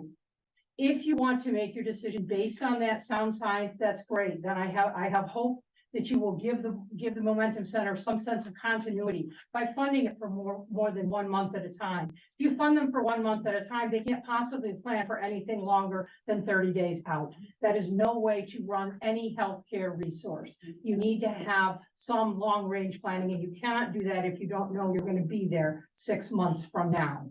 Or you could choose to make the decisions the way I have unfortunately seen this new Board of Commissioners make many decisions, by ignoring half of your constituents, by ignoring sound science, by ignoring what works, by ignoring what is best for this community, and serving only your narrow ideology and your narrow preconceived biases. And on that notion, I would really like to know if I've been magically transported to the 1950s or the 1920s, when anti-racism is apparently a bad thing. I mean, I grew up in the 70s, and even back then I knew that racism was bad.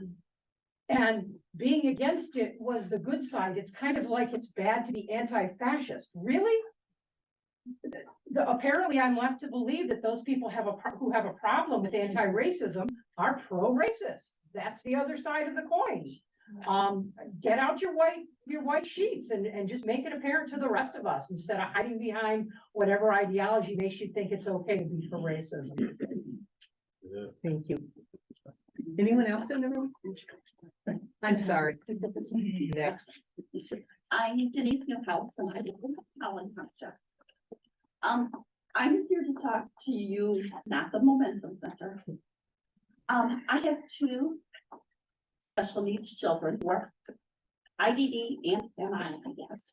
And the one, she lives at Pine Rest, and right now they're talking of putting her in some supportive independent housing, which I think is going to be a disaster. But they want it to be, they're telling, community mental health is telling me, we have no supportive independent housing in Ottawa County. They said my choice is Cutlerville near Pine Rest, which is not the nicest neighborhood, or Muskegon. My daughter's brain was bathed in alcohol while she was being formed in her mother's womb. We have fought everything. And now they want to put her there, and she's been in specialized residential in Muskegon, in Flint, in Kent County, because we don't have it here in Ottawa.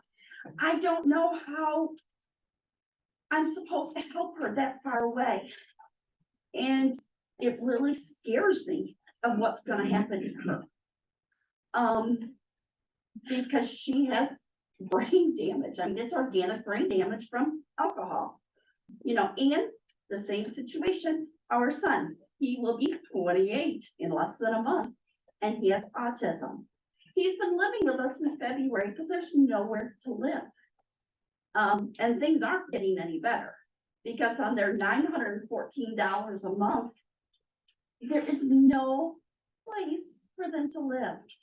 Section 8 housing, you have to jump through all these hoops and be homeless living somewhere, which my children can't do. And still, there is not that much Section 8 housing in Ottawa County. I've lived in Ottawa County for 59 years. I love Ottawa County. I love Zealand.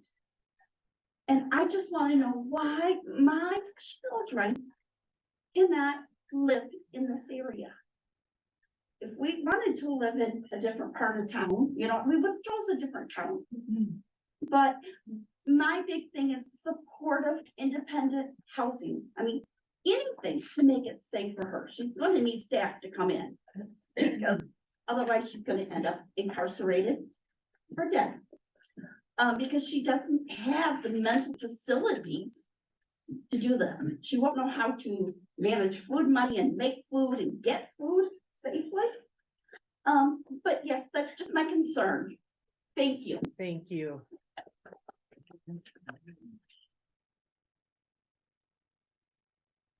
Hi, my name is Vanessa Wilhelm, and I live in Graham Township. I had some remarks prepared, but passing those out.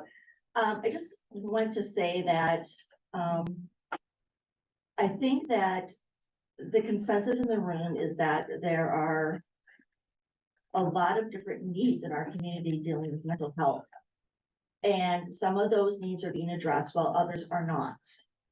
And it comes down to your shoulders to assess where this amount of money is going to be divvied up and what programs you're going to support.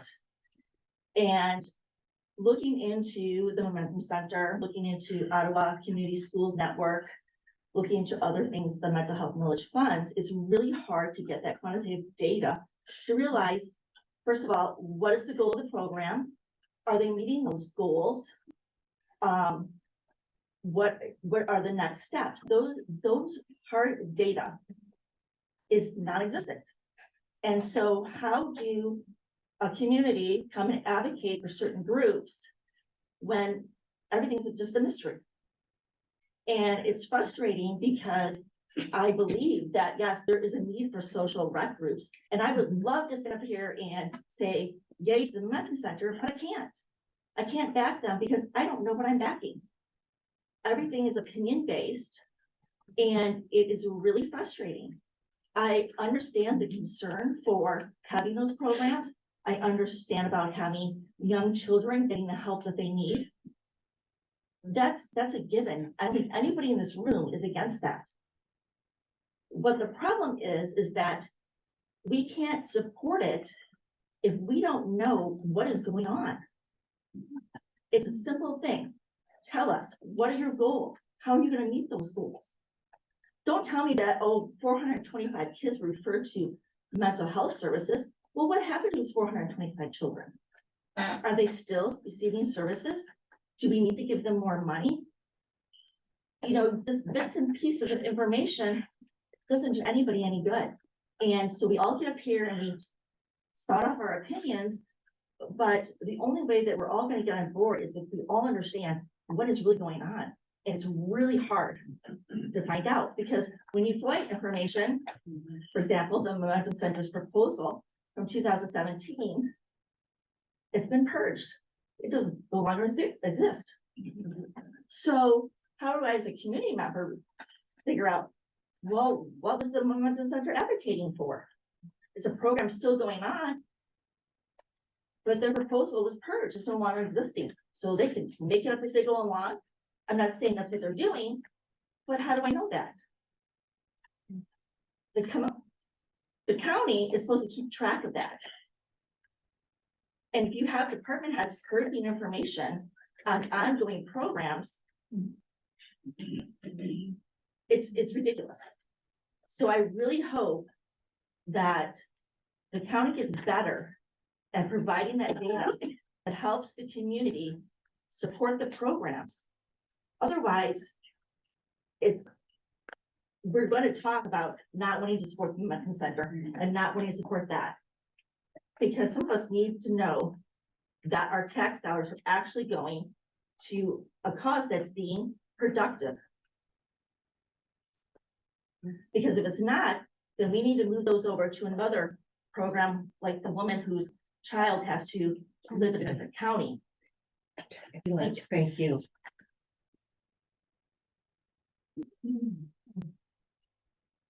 Is there anyone else in the room who would like to speak?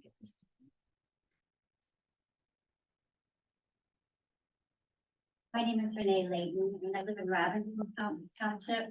It's a very emotional topic, and I don't have children with needs like this, but I do feel like that it is a worthy cause for taxation to help with. But because we're doing that, we have to be stewards. We need to make sure that what we support is, I kind of want to piggyback on what the last lady was saying, that we want to make sure that our money is going to places that, meet our community's desires. It's important.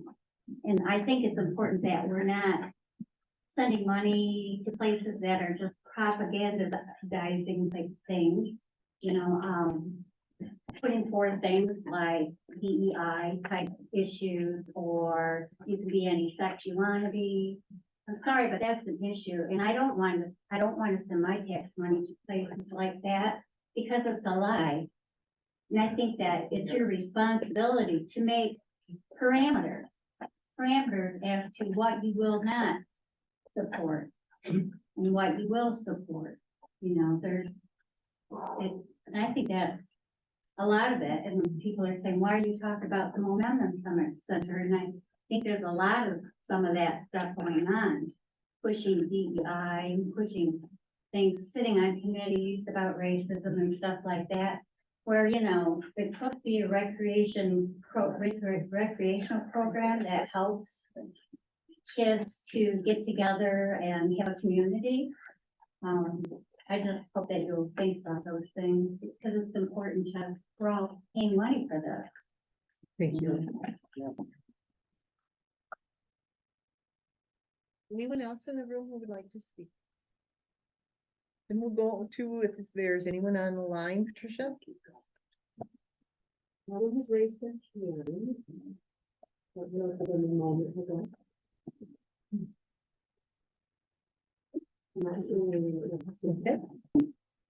Thank you. We'll move on to our consent items on our agenda, item number 5. Looking at both the agenda for today and the minutes from November 27th, which were sent out to you. Please note that we do have one amendment to today's agenda.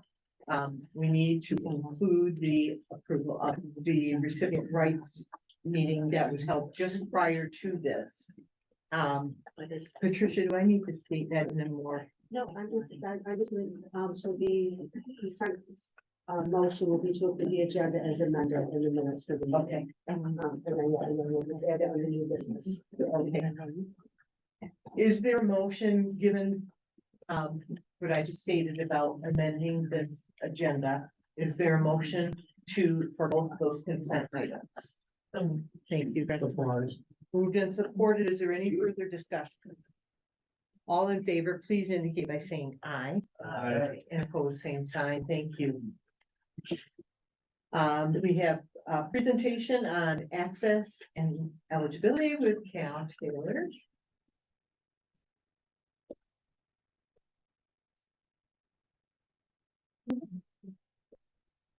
They'll sit at the table so you can hear me better. Thank you. Yeah, just let me know. Oh, to the extent I can. So thank you for having me today. So I want to tell you, start by telling you just a bit about the Access Center, who we are, what we do, what roles we play here at CMH. Then I will kind of circle back to one of our roles, which is kind of a gatekeeping role. I'll walk you through the process that we use when people are seeking services here. And I'm trying to give you the short version of what the Access Center does, otherwise we'd be here till 7 o'clock or so. So basically, we act as the front door of the agency. We're kind of the point of first contact with folks who are looking for some kind of help, some kind of mental health services, or all sorts of other issues and problems. We talk with people who are dealing with really a wide variety of issues, problems. They're seeking various kinds of help. The Access Center was formed 25 years ago. That is back when the state was transforming the CMH system from what was called fee for service to a capitated managed care system. Back when I started here, we were fee for service. We provided all kinds of different services, sent the bill to Lansing. Under this system, the capitated managed care system, the state gives us various buckets of money at the start of the fiscal year, intended to fund our primary mission of the agency, which is to serve residents with severe mental illness, severe emotional disturbance, and individuals with intellectual and developmental disabilities. To service these populations, CMH provides a lot of specialized services. And so basically, we provide a higher level of care of mental health type treatment than the other agencies in the community do. So the role of the Access Center is to serve as gatekeeper. It's one of our roles. We determine who is eligible for this level of care. Now, another fundamental role is to help callers get connected with needed services and resources. Like I said, we get calls on all kinds of problems and issues. So we try to help people get connected, whether it's services here at CMH or out in the community. And these two roles kind of go together. We talk to a lot of people who have complicated issues, complicated situations. It's often not one problem, it's often 4 or 5 mixed together. So we're knowledgeable about who does what in Ottawa County. We're trying to help people get connected. We're trying to help people find the best fit for their needs, their situation. Trying to help them get connected as efficiently and easily as possible. I just wanted to mention one of the programs within the Access Center. It's called the Navigator Program. This is something we started almost 4 years ago now. It is millage funded. We have 4 staff that we call navigators. 3 of them are bachelor's level mental health specialists. 1 is a clinician. So the navigators help out with these 2 fundamental roles. So the navigators help out with phone screening, that is talking to people that are calling us, checking out what's going on, sorting through what the needs are, helping people get connected. That was one of the primary goals of the navigators, was being able to spend time with someone, check things out in more detail, sort through these often complicated problem areas, and try to help them find the best fit. We also do some crisis follow-up. So navigators will call people the next business day after they were seen by our crisis staff, say in the hospital. We also do follow-up calls to people who are being discharged from the inpatient hospitals. We're basically checking, how are you doing? How have you been doing since you spoke with our crisis staff or since you got out of the hospital? Looking for any need for assistance, checking on their status, and so forth. We're also trying to reach out to underserved and at-risk populations. One example are the local veterans. Our navigators have interacted quite a bit over the years with the LRE's Veteran Navigator. We recently met with a new Veteran Navigator. We also participated with a work group that the VA started, whose goal was to eliminate veteran suicides in Ottawa County. So we have worked with some of the veteran organizations in an effort to help veterans get connected. We also have an outreach program with the local homeless population. So our our navigator clinician has been working with the Gateway Mission Men's Program, Women's Program. Also going to the Refresh Program 2 days a week, put on by First United Methodist Church, working with the Community Action House outreach team. Because a lot of the folks who are homeless also have mental illness issues, substance abuse issues, and they often fly under the radar. They're not likely to call up CMH and say, hey, I want to come in and get counseling. So we're trying to reach out to them.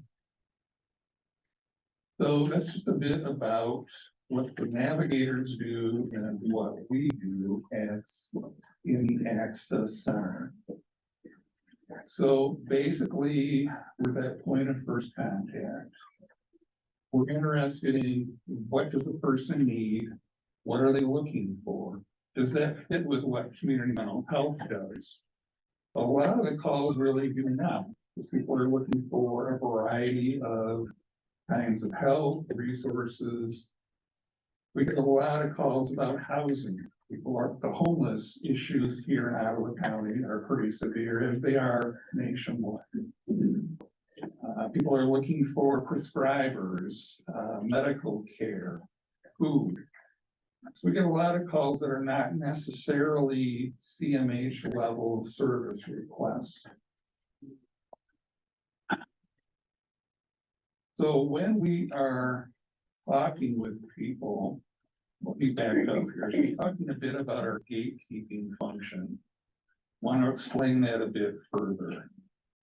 So it's important that we have a mechanism to accurately determine whether someone meets criteria for the services here at CMA. Because we do provide that higher level of care. We are funded for that higher level of care. So we have to accurately identify who fits that criteria. And it's not a simple process. Each of the populations has a different set of eligibility criteria. These criteria are set by the state. We are required to use them. So, for example, services to adults with severe mental illness, that's one. Intellectual developmental disabilities, a different set of criteria. For children, there's infant mental health, there's SCD 4 to 6, 7 to 17, 18 to 21, and then the autism program. So we have to apply a variety of criteria. We're sorting through a lot of different issues, variables, and so forth. So anyway, just a bit about what we do. And we're trying to do this in a way that's as fair and equitable as possible. You can kind of think of it, say, as an umpire in baseball. They're supposed to be calling the balls and strikes. Applying the rules as evenly as possible. And not everybody's happy with all the calls they make. So the gatekeeper, sometimes we're saying no to people. We're referring them elsewhere. That's part of the process. I kind of see it as a stewardship function in some ways. We are responsible for that front door, for determining who's eligible for that higher level of care.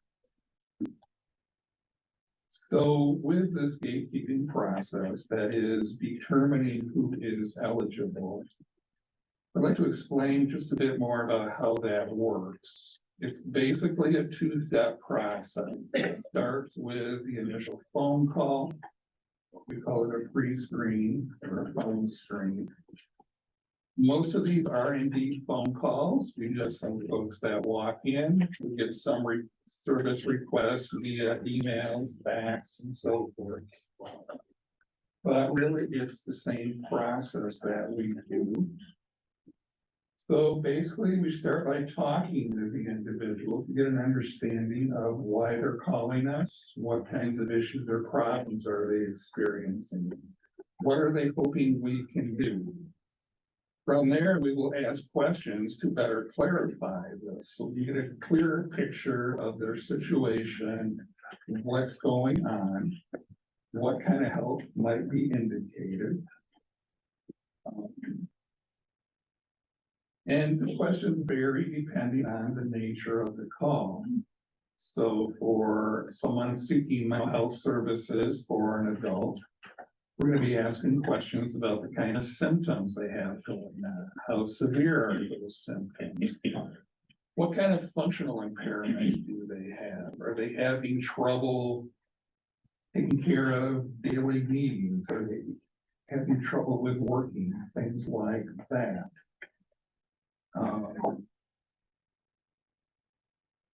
So we're trying to get a sense of the nature of the problem, how severe it is. We're also ruling out risk of harm. Is this a mental health emergency? If so, we make a referral to our crisis team. And as we're talking with folks during this pre-screening, we're looking for indicators they might have a condition that fits with these populations that we serve. We're looking for indications of possible severe mental illness, severe emotional disturbance, intellectual or developmental disabilities. If we're picking up those indicators, if it sounds like this person may have such a condition, then we will offer an assessment to come in, meet with one of our clinicians. We have 3 clinicians on the Access Center. These are master's level professionals whose role is to do that assessment to, first of all, determine eligibility. We'll apply the eligibility criteria for that particular population or populations. We have a lot of folks who might fit more than one. That appointment is offered within 14 days of the service request, which is a state requirement. We tell people they're welcome to bring someone in with them if they wish, family member, friend, whomever. And we give them some input on what will be happening there. We ask them to come in 15 minutes early. There's a bit of paperwork to do. You tell them the appointment can go between 1 and 2 hours. Some of these we do by video, by telehealth. Most of them are face-to-face, done either here at the Highland office, Grand Haven, or Hudsonville. We do some in the community, particularly at Highland Hospital, Robert Brown Center, and so forth. Now, if we're not sensing that this is a kind of case that might fit with CMH level of care, then we are talking with the individual about other types of service, other referral options, and we'll explain why. A lot of the folks we're talking with have conditions that are more in the mild to moderate range of severity. It's not sounding like they need our level of care, or maybe they're looking for certain types of services. Maybe they just want medication services. We don't do meds only as a standalone service here. So we will refer folks to community providers and various other community resources. If they need help getting connected, our navigators can assist with that. We try to educate people on how the system works, the kinds of resources that are available in the community, and so forth.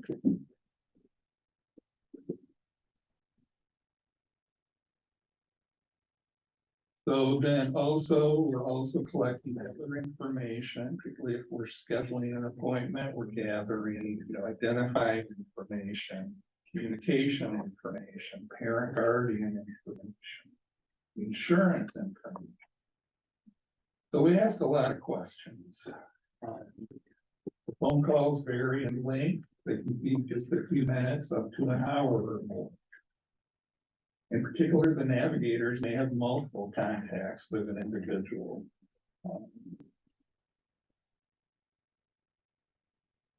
So that's the first step in our intake process, is that initial screening, which is typically done over the phone or through walking face-to-face. But those are the kinds of questions we're asking, the kind of information we're trying to get.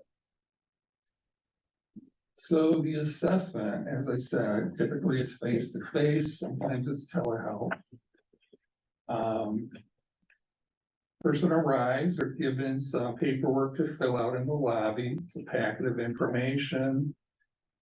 Some of it is more demographic. A couple of questionnaires, there's some health information, history of substance use. There's a couple of consent forms, a consent for assessment, that is the assessment we're doing. Also consent for electronic communication. Are they okay with us using email, texting and so forth? Most people prefer that. But we want their permission to do that. So the clinician is informed that the person is here. We give them a few minutes to do the paperwork. Then the clinician goes out, greets them, brings them back to the office, explains a little bit about what we're gonna be doing. Now, the clinician has some information already, so the information that the phone screener got, we have a report form we can print off, get some information on that presenting problem and so forth. So when I do an assessment, I basically explain to the consumer, what I want to do today is two things. First of all, I want to clarify whether you're eligible for services here at Community Mental Health. So I'll be asking you some questions to help you with that.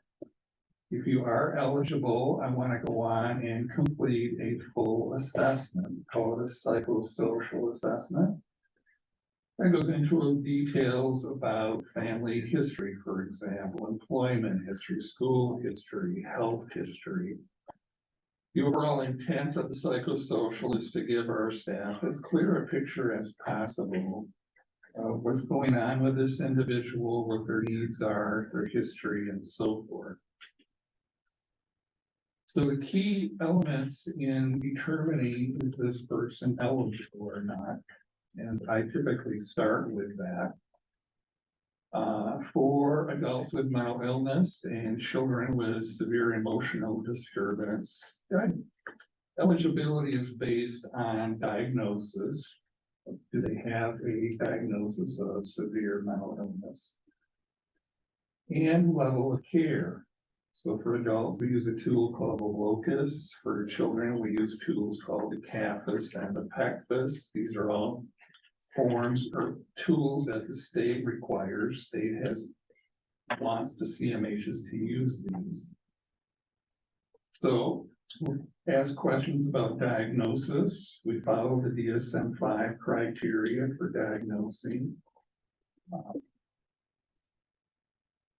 For individuals with possible intellectual developmental disability, there's a different set of criteria that the state has issued and that we follow. That's focused more on whether or not there is what's called a mental or physical impairment. That would include things like a cognitive impairment, perhaps a TBI before age, traumatic brain injury before age 22. Is this a chronic severe condition expected to be ongoing? Does it result in substantial functional impairment in at least 3 out of 7 major life areas? That would include self-care, the ability to communicate, the ability to ambulate or get around, learning. Also includes ability to make decisions, self-direction, ability to live independently. So it covers 7 major life areas, and we ask a lot of questions to determine, is there substantial functional limitation in those major life areas? We send out a letter ahead of time to the guardian describing the kind of questions we're going to ask. We also ask for school records, any other treatment records to help us determine eligibility. So when we find someone eligible, we write up our report, we make a referral to the appropriate program here at Community Mental Health. That program then would reach out to the consumer or the parent or guardian to schedule the next appointment. Typically, the first step the team program provides then is they start the treatment planning process. They use our assessment as their starting point. If we find the person is not eligible, we explain why. We offer what we call a second opinion. which would be an assessment by a different staff person to check the results. Also, we provide a notice of adverse benefit determination, which is basically a packet of information about their rights, appeal rights. And we offer information on what we think would be appropriate alternative treatment options or resource options. So that is a quick run through of what the Access Center does and our intake or admission process. So do you have any questions for me? You started a navigator plan 4 years ago. Have you seen, has that improved kind of the amount of time it takes to actually, find somebody with services? What would you have to say about the navigator program and its steps? I would say it's had a huge positive effect on our process. Before we had the navigators, we basically had 1.5 FTEs for that phone screening process. One full-time phone screener. One person who did it part-time, splitting her time with another function. So it was hard to spend the time to sort out with callers all the things they were wrestling with. Often you just get out a couple phone numbers. And a lot of folks we talk to struggle with navigating systems in the community. They might not get very far on their own. So the biggest reason we started Navigators is to fill that gap. They could spend more time with callers, particularly those more complicated calls, people who are struggling. And we talk to a lot of folks who don't function at a very high level. So they would struggle to figure out, okay, what do I do now? Well, a big part of what the navigators do is help people to get to the right door. And we try to help get that door open for them. We also, I also saw that people, crisis follow-up was a struggle. Crisis team is very busy. They're doing all the emergency assessments and so on. So the follow-up, how was that person doing the next day, the day after that? Hospital discharges. Back in the day, I spent some time as a liaison with Holland Hospital Psych Unit. You know, recognizing that that time after discharge is a very vulnerable time for patients. So kind of like with nurses who call the day after surgery, hey, how you doing? I saw a need for the agency to have that capability. So the navigators do that. They call the person who's been discharged from high and rescue. Well, I'm just calling to see how you're doing. I understand you were discharged yesterday. And we have the discharge packets. We know when their appointments are, the meds. Were you able to get your meds? You know when your appointments are. So it really added to the quality of what we're able to do. And as the phone volume continued to rise over time, it gives us more hands to answer the phone. So yeah, it's been huge. Like increase your ER visits even. One of the goals. One of the goals. Yeah. Thank you. It allows us to intervene more quickly. I could go on and great about that, but that's just it. We have 4 positions, one of which is vacant right now. I'm retiring next week, so our navigator clinician is replacing. So we're in the process of refilling that position. Harry is his name. He developed that homeless outreach program, starting with the Community Action House and the Refresh program, and then expanding it to the Gateway Mission. It's been a very positive development, and that's another example of a big benefit of the navigator program. Anyone have any other questions for Cal? We really appreciate the work that you have done and your presentation today, and wish you the best on your retirement. Thank you for being here. Thank you. Good luck out there. I bet your time will fill up. Thank you so much. And utilization management dashboard, that's our attachment A, and Aaron's gonna talk us through that one. I did just try to fiddle with the thermostats. We'll see if. They may have jacket. It may guarantee. I think it's, some of it's just mind of the matter, but, so thank you for having me today. I am here to talk about the utilization management dashboard. So I believe that was included in your packet of information. So this is a report that we present semi-annually to this board, but our utilization management committee meets every month. So this is just a highlight of some of the data that we're looking at, and then next time I present it, I'll present some different data for you to be able to review. So looking through this document, you can see that the first box on the upper left is showing how many consumers we're serving on average monthly. That is people with Medicaid.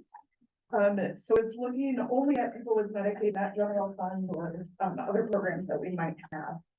So on average, we're serving about 2,000 people a month. Looking then to the next one to the right, that is our adult needs and strengths assessment. So that's an assessment that is done every 90 days with adults with mental illness to assess where they're at in their treatment. So as you're looking at that, you'll see where we've got declines and improves.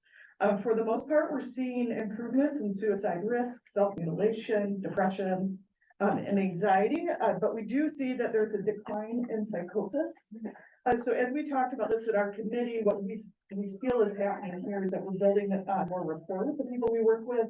We're identifying more things that might be happening in somebody's life so that we can then address it as they continue in treatment.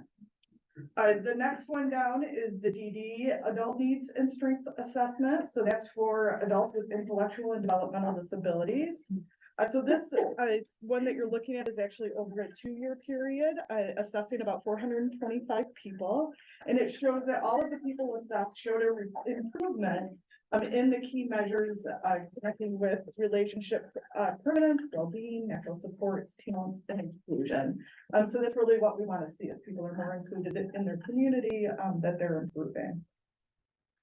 The bottom left is the FY 2022 hospital readmission rate. So this is an annualized number. FY 22 does feel like it was long ago. We don't have the final FY 23 data in. So this is to just show what our rehospitalization or readmission rates look like. So you'll see that within 30 days, it's about 5%. Within 60 days, it's just over 5%. That does include the people that are captured in the within 30 days. And then within 90 days, same thing. It's capturing the people included in those two previous numbers within 90 days. So we're around 8%. So we're below the state benchmark of 15%. And then the last one is our monthly number of high utilizers. So this is people who we serve who are utilizing the emergency department frequently. So it might be for mental health reasons, but it also might be for physical health reasons. And so we look at this to have our teams reach out, connect with people, try to help get them. Yeah.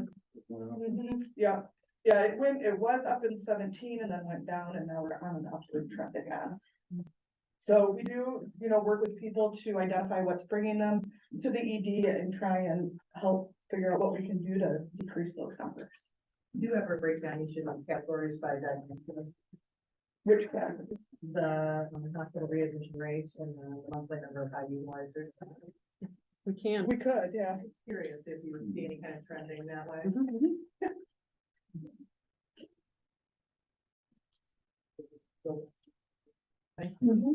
Yeah. And the DD needs and strengths assessment. Yeah. Did the people you interviewed do any conversation about why the inclusion rate has increased? I mean, are there specific questions, or is it just yes or no? Are you feel more included? I can't answer that because I don't know what the exact questions are. I don't know, if Lynn, do you know what the questions are for that data point? We probably do have a narrative form of maybe what they mentioned as being. Only because that's the highest jump. Yeah. And I wanna know, I would like to know why they feel more included. I can try to find that for you. Yeah, I think that's again, the same thing. There must be some criteria that they're following to reach that conclusion. Right. I have no idea what that is. There's specific questions. The answer is a standardized assessment tool. But I can let you know what the questions are that we Does get. it look like a mini mental health exam kind of questionnaire or worksheet, something like that? It's longer than that. There's more questions. So yeah, mini, but I mean, there's some Yeah. worksheet involved. Yes, yes. Okay. It's a standardized assessment. And that represents 425 participants. Over 2 years. Over 2 years. So the people that were answered at one time might not be the same people that they're feeling more included, but it's probably a different set Yeah, of people. there could be other people that are included in both measures. Sure, that makes sense. The other questions? No, thank you for this. And I know over time, when we have said, oh, we'd like more information on this piece of it, I know that you guys have been so helpful with that, Yeah. too, with pulling out what. Yes, Thank you for definitely. that. Oh, thank you. Okay, now we'll move on to old business.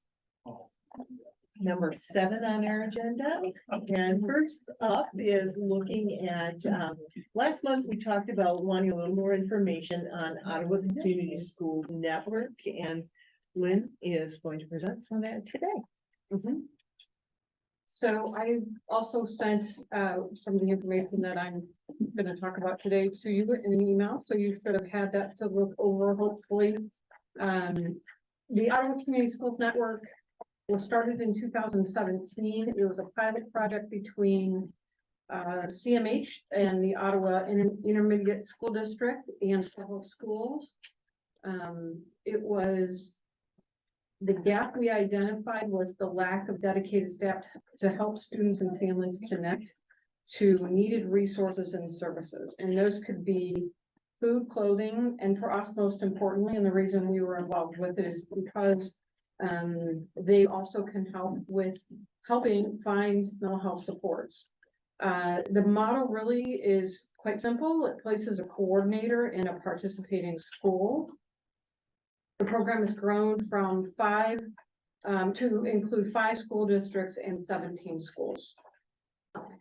So again, the way it meets millage needs, which millage programs are funded because we have an identified gap. That coordinator helps not only to assess for possible mental health treatment needs, but it helps to link them and coordinate resources for students who need this service. This is a voluntary program. Parents are always included, permission is sought. Some of the programming is actually in the school. For many people, many families, there is a barrier to actually getting their child to an appointment after school. So for some individuals, having that treatment available within a school is actually something that is very helpful to them. They don't have to worry about making that appointment. If not, most of the services are free of charge. If there is a child who has Medicaid, that service will be billed to Medicaid. So for us, again, this is an early intervention approach. For us, what it's doing is connecting students to necessary resources in the community so that it helps to avoid further exacerbation of their mental health issues, hopefully, and any of those social determinants such as food, housing, clothing, that could impact a person's mental health status. The goals are to provide those student supports, to identify and address those barriers, It includes active family and community engagement, so it's working with the students, their families, teachers, to help find those, define those issues and also then find some resources. They do help with some expanded and enriched learning opportunities. Those are facilitated at the school, but and through the schools, but the coordinators can help get people connected to those programs. There's quite a bit of data that they collect. I did send along with some of the emails I sent out that this over a year period, there were 316 referrals for mental health services for kids, 356 referrals for clothing, 428 referrals for food, and over 2,000 households were provided those resources. To answer specifically your questions from last time, does this program meet the requirements of the millage? It does. The concerns about mental health services for students was identified as a gap back in 2017 when the program was started, and that there's still a gap with that today. Another question was, how is the program monitored? This program is operated highly in conjunction with the staff at the school. So there is frequent coordination and meetings with building administration, including principals. The staff have annual performance reviews. They produce reports and annual surveys that are available if you'd like to see the detail of those. Another question was, how is reporting done? Myself and another CMH staff sit on the OCS executive team, along with personnel from the ISD and the schools that are participating. We get monthly status reports on stuff like number served and the types of support that are provided. Millage funding is specifically spent on helping to offset the cost of the school coordinators in the schools. The bulk of that cost is covered by the individual schools. Another question was how this program might be affected by the change in the OAC's schedule. And most of the coordinators are placed in public schools. They're not at OAC. So that change in schedule doesn't impact them. Another question was related to, don't the schools have their own counselors? They do. I gave a brief description. The difference is the OCSN coordinators focus on integrating those resources and services, identifying student needs, and coordinating those areas where there's that identified need. School counselors are primarily involved in academic guidance, career counseling, personal development, crisis response. So I don't think there is much of an overlap between the two. Again, they work collaboratively with school personnel in identifying where those needs are. And then another question was, what does OCSN have to do with the healthy relationship curriculum being taught at the ISD? And there's really no overlap of that. The coordinators are not teachers and they're not teaching that curriculum.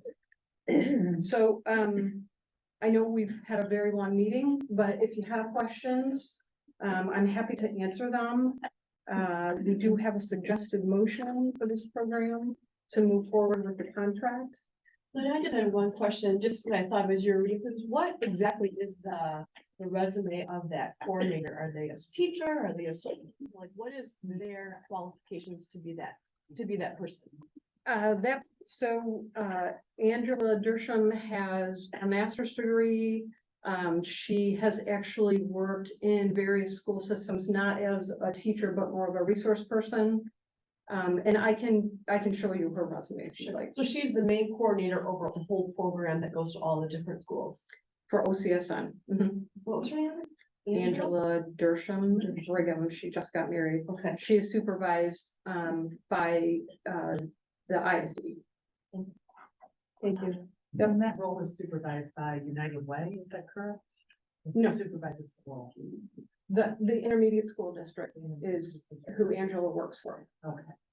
And then one of my constituents, was of the impression that if they did sign that consent, that they would no longer have oversight over like, that interaction between, school coordinator and their child.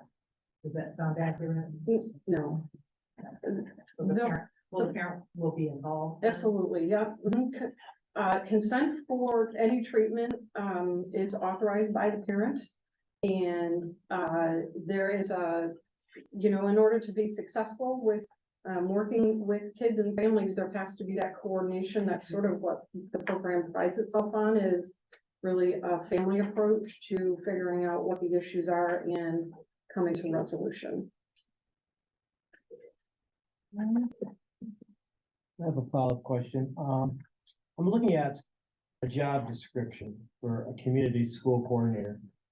And it says the employer of record, for Community School Network is the Greater Ottawa Community United Way. So Right. is that who the coordinator is Yes. responsible to, accountable to? Because that's the employer? No, the United Way right now is only working as the fiduciary. They don't have, they're not running the program. They're actually, those coordinators are employed at the moment through the United Way. The director is employed by the ISD and does all the oversight for those staff. Why are they employed by the United Way? When the program started, there was a desire to hire them outside of the school system. The funding is kept to a minimum if they're not paying school wages and school benefits. The program next year is moving to the schools employing those coordinators. So in fiscal year, school year 24, the schools will actually employ all those coordinators. It's complicated.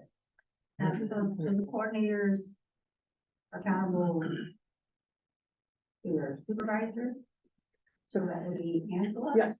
Okay, and then who is she accountable to? United Way? No, she works for the intermediate school district. So the board of that intermediate school, she's accountable to them? Yes. Any other? Yeah, so why is she called employer record? He says fiduciary. So just what, the money manager here? I don't understand why this person, their United Way is called the employer. I'm missing something here. Well, Because they sign the checks. So essentially, I mean, they handle the taxes, they handle the payroll. They theoretically they handle the fiduciary of that person. But that person is accountable to Angela and the ISD. It's the funding stream, the administrative stream. They're just separate by need when the program was set up. So is there a better name for United Way than employer to explain that relationship? There could be, but I can write the job description. They're playing a fiduciary. And that, Chris is right, that, their paycheck is coming out of United Way. The ISD and the schools are, it's their funds that are paying for them. And it's, the supervision and the monitoring of the program is coming out of Angela, who's an employee of the ISD.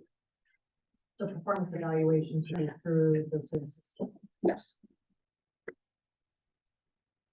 Probably the reason it seems so complicated is it feels like, I mean, this is something that had been identified as a need for a long time in schools. And sort of just like, hey, how can we pull together some resources to do this? And like you said, may move into more of a school-based. But in the interim, a lot of needs were met for families and continue to be met with people pulling together in kind of different ways, I'd say. So thank you for pulling that information together. And I'm gonna ask for a motion to get on the table, and there will be the opportunity again, of course, for discussion after the motion is made and seconded. Is there someone who would like to make the suggested motion? So moved. Support. So it's been moved and supported to approve the service agreement with the Ottawa Community Schools Network as presented. Is there further discussion? Yes, I mean, the veneer, superficially, this sounds fine. I'm looking at the job description for the school coordinator. And it just seems like everything is perverted, polluted by politics. And I'm reading that in this job description, what the coordinator is supposed to do. Skills and abilities. Social justice oriented and an advocate for inclusivity. I thought this is coordinating, needs and supports for mental illness. I didn't know this had something to do with social justice and inclusivity. And then primary responsibilities.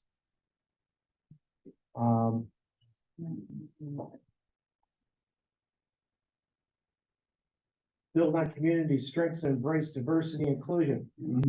Does that have something to do with, coordinating these mental health needs? And then it's got, I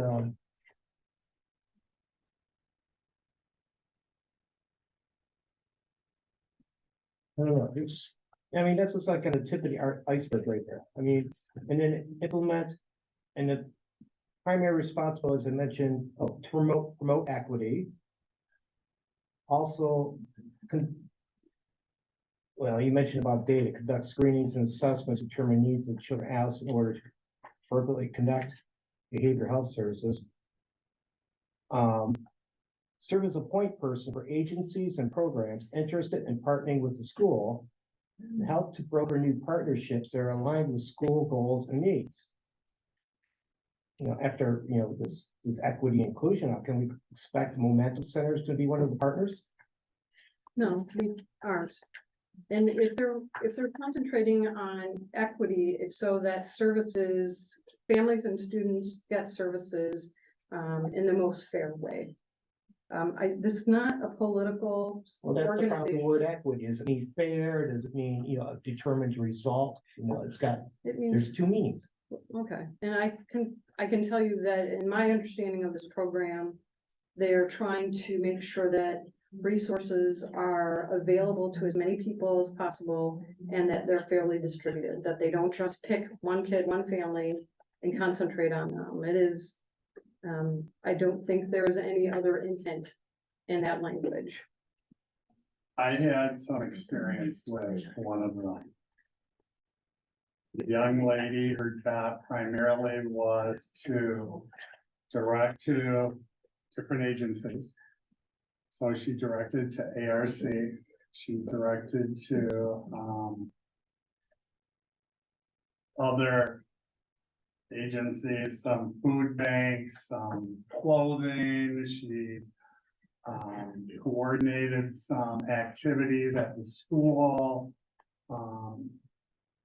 It had nothing to do with anything equitable, except that every kid had the opportunity. She's found clothing for kids, she's found food for kids, she's found. But, and not all teachers have time to do that anymore. We used to. And not all parents are involved, like you guys are, your children are very fortunate. But not all parents are like you. And that's, your kids are blessed. After 47 years in the school system and at the homes I've been into, there was need. And this young lady was assisting and helping the families that were in need. There was no racial thing. I mean, and she doesn't even look at the color of the kid. You need help, we're here. You can go here, you can go here, you can go.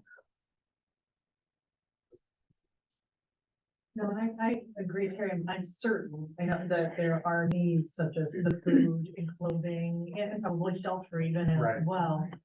I think what Stephen's saying and what I heard, I spent about an hour on the phone with a constituent who had just asked for some support for a child that had moved into the area, and she felt like she was signing away for parental rights. So I'd like to see a consent. I mean, she was very well educated, gave me a lot of data points.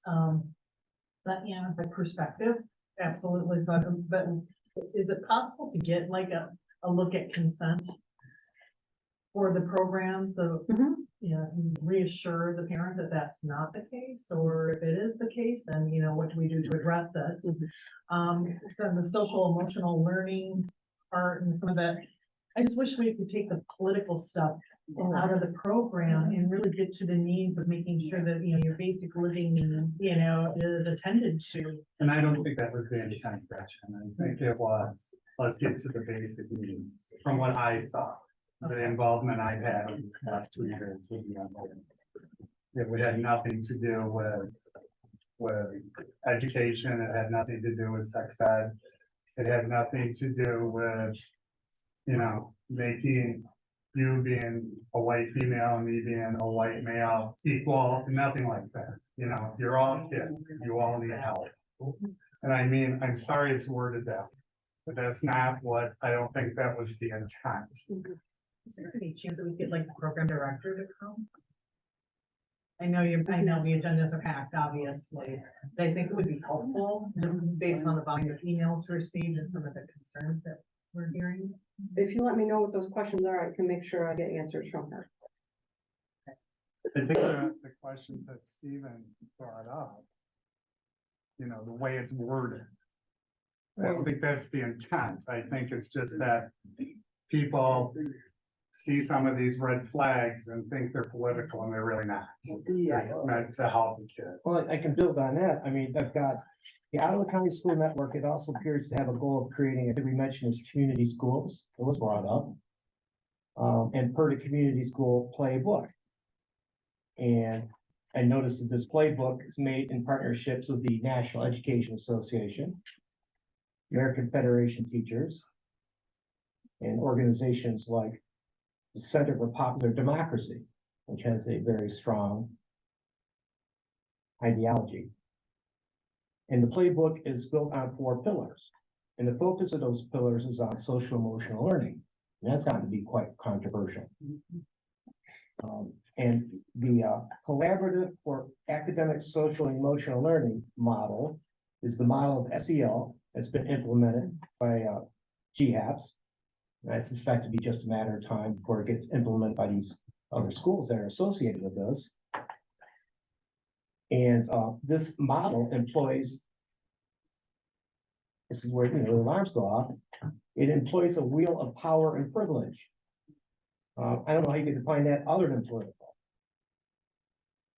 And this model, social emotional learning, also states that social emotional learning can help address various forms of inequity, empower young people and adults to co-create thriving schools and contribute to safe, healthy, and just communities. So I'm wondering, are we just training these kids to become leftist social justice activists? I mean, frankly, they get enough of that in their textbooks now. No. I want to be political. I'm so sick. I ran for school district in 2016 because I got so sick and tired of seeing the politics getting shoved in kids' faces. Every school lesson ended with an activity was how to turn these kids into activists. Why don't you just teach them the subject material, understand it, analyze it? You don't have to be activists for the environment or anything else. And this is exactly what this is thinking. That's their right to choose. You know, it seems like we're getting a little bit off track where really this isn't a part of the child's education. This is a family right. That should be support that is offered as an optional opportunity to families to participate in. It's not infused in curricula. It is. And that's what I saw when I saw that. When I saw the young lady work. But then, you know, the way it's worded, you would think that it was. We have a right as parents my daughter will outlive me, so we have a right to know that he dug this up, and it is too being pushed in our schools. And these vulnerable. Right now, we're talking among the I know, board, so I sorry. appreciate your comment, but it's not time for that. Thank you. Um, so any further discussion before we go to vote? So it's gonna be integrated to the school system starting next year. So the school system is going to be now paying salaries of the Yes. coordinators. So then how is that gonna be different than what it is now? Now it's gonna be school sponsored and the issues that Stevens brought up. Now it's gonna be school overseeing this. Yes. Is that what it is? The school can be overseeing The this? schools will employ those coordinators themselves. And I guess,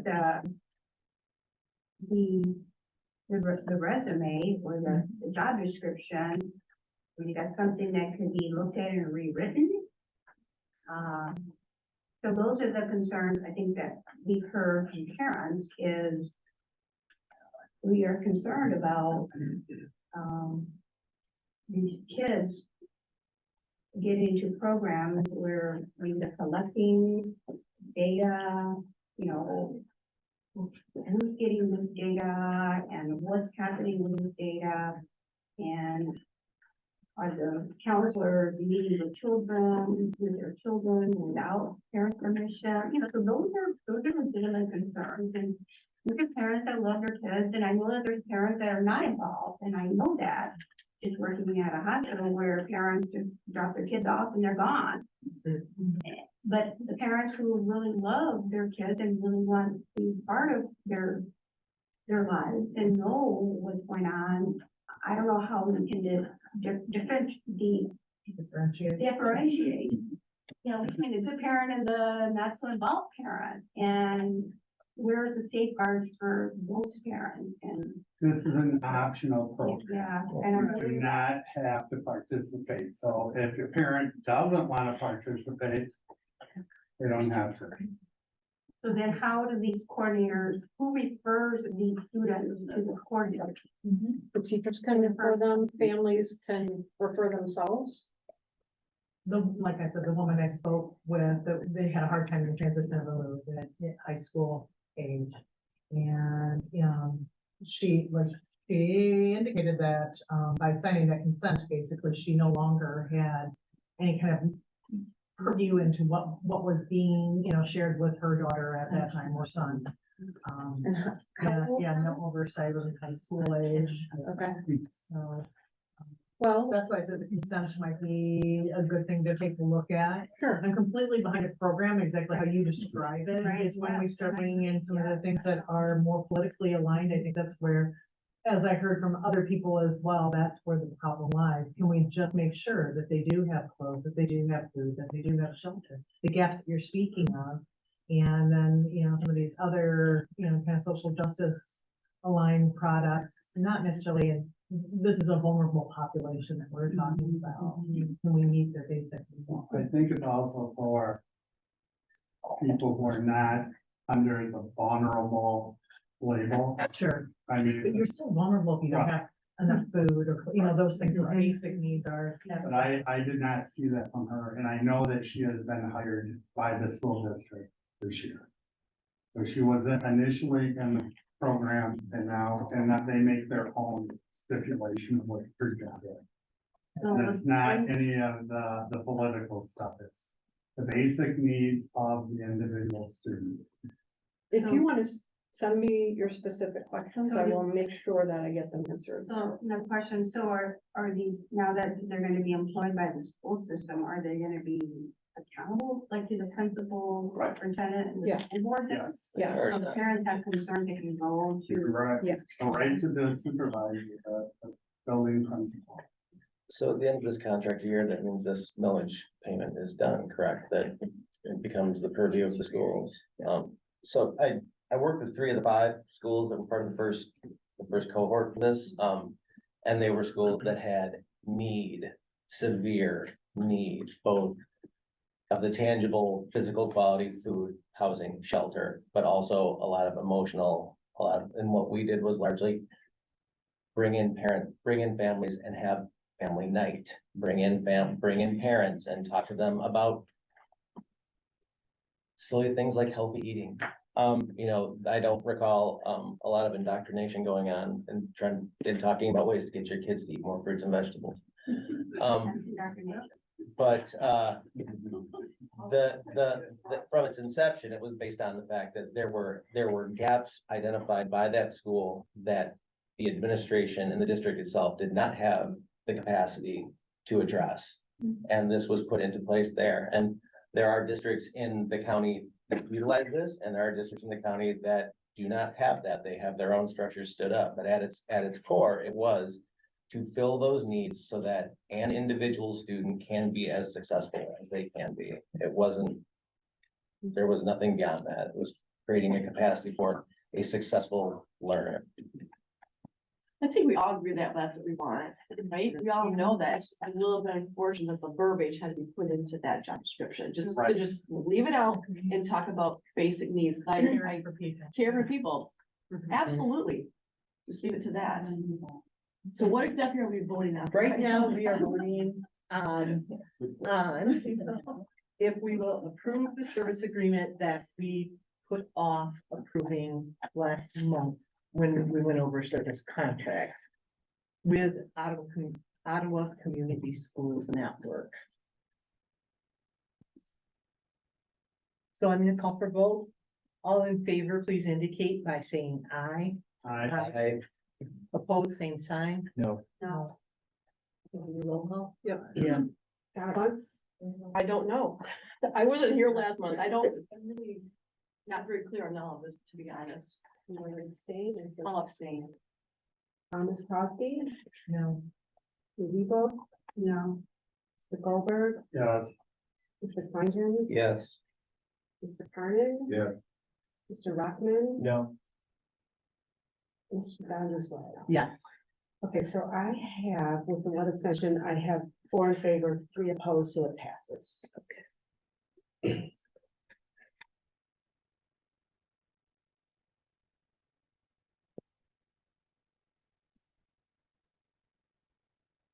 Okay, and our next topic under old business is looking at the social recreation program extension. We had extended that 3 months previously and at the same time, we have looked at the committee that is our millage committee to really define and take the questions that we had. And they have found that they did not have enough time to do the work that they wanted to do. They're now asking us if we would extend that for 1 month with them coming back. And Lynn, tell me if I have this wrong, but coming back with the information that we as a board said we needed prior to approving this. That's correct. So. We had, one of our board members, and participants in that committee asked for, more time, because of a family emergency. The committee agreed to that. So our next meeting is this coming Wednesday. We've developed a process where we're going to review the programs, and it's my, anticipation that in January we'll come to the committee with a recommendation. So this won't come back to the board until January? Because we gotta do the steering committee then on Wednesday, and then it won't come back to the board for a vote until January? About extending these contracts? No, I would like Vote to the, extend 1 month now, 1 but they're gonna go another month, and we're gonna come back in January, be the soonest to make a vote on whether or not to renew any of the contracts? If for a longer duration of time, correct? Some of this might be for services rendered. I was gonna ask you that too. No. No, it's just to extend it for 1 month further. Yep. I would like to make, Steering committee. I would like to make a motion that we continue funding until the end of the fiscal year. Board. All right, we have a motion on the table. Alright, I would like to say that I have heard that there are people in all 4 of these agencies that are concerned about their job. They should be looking for a new job because they're not guaranteed funding. Except month to month, and these people can't live like that. So that's why I'm asking primarily for this extension, so these people can at least plan on until the end of the fiscal year. The millage steering committee, we built the millage steering committee to find out. Okay, these guys have agreed to the previous and they have contracted for the entire period. So what we're going to do is change their contract. And I'm on the steering committee and, frankly, I've seen enough. I mean, I'm ready to vote right now. I mean, I could, based on my review, Heritage, ICUS, and Pioneer, I have no problem with them. I would just cut off the Momentum Center, and I could go into great detail explaining why. And I can go into great detail why it's beneficial. Okay, I could show you my proof, you show me your proof. And Can I just get something out though, because I think it's sort of kind of the middle ground here to some degree, if that exists. I did go to ICUS. I heard about Heritage and Pioneer, and I would tell you that I think those are a more traditional model for social rec. And Momentum Center is not a traditional model. So I think it's why it gets attention, and it got attention far before the vote on all of this. It's different. I was incredibly impressed with ICUS and Indian Trails. And I've heard no concerns from the constituents. The Momentum Center, because of its mixed milieu, the constituents are concerned.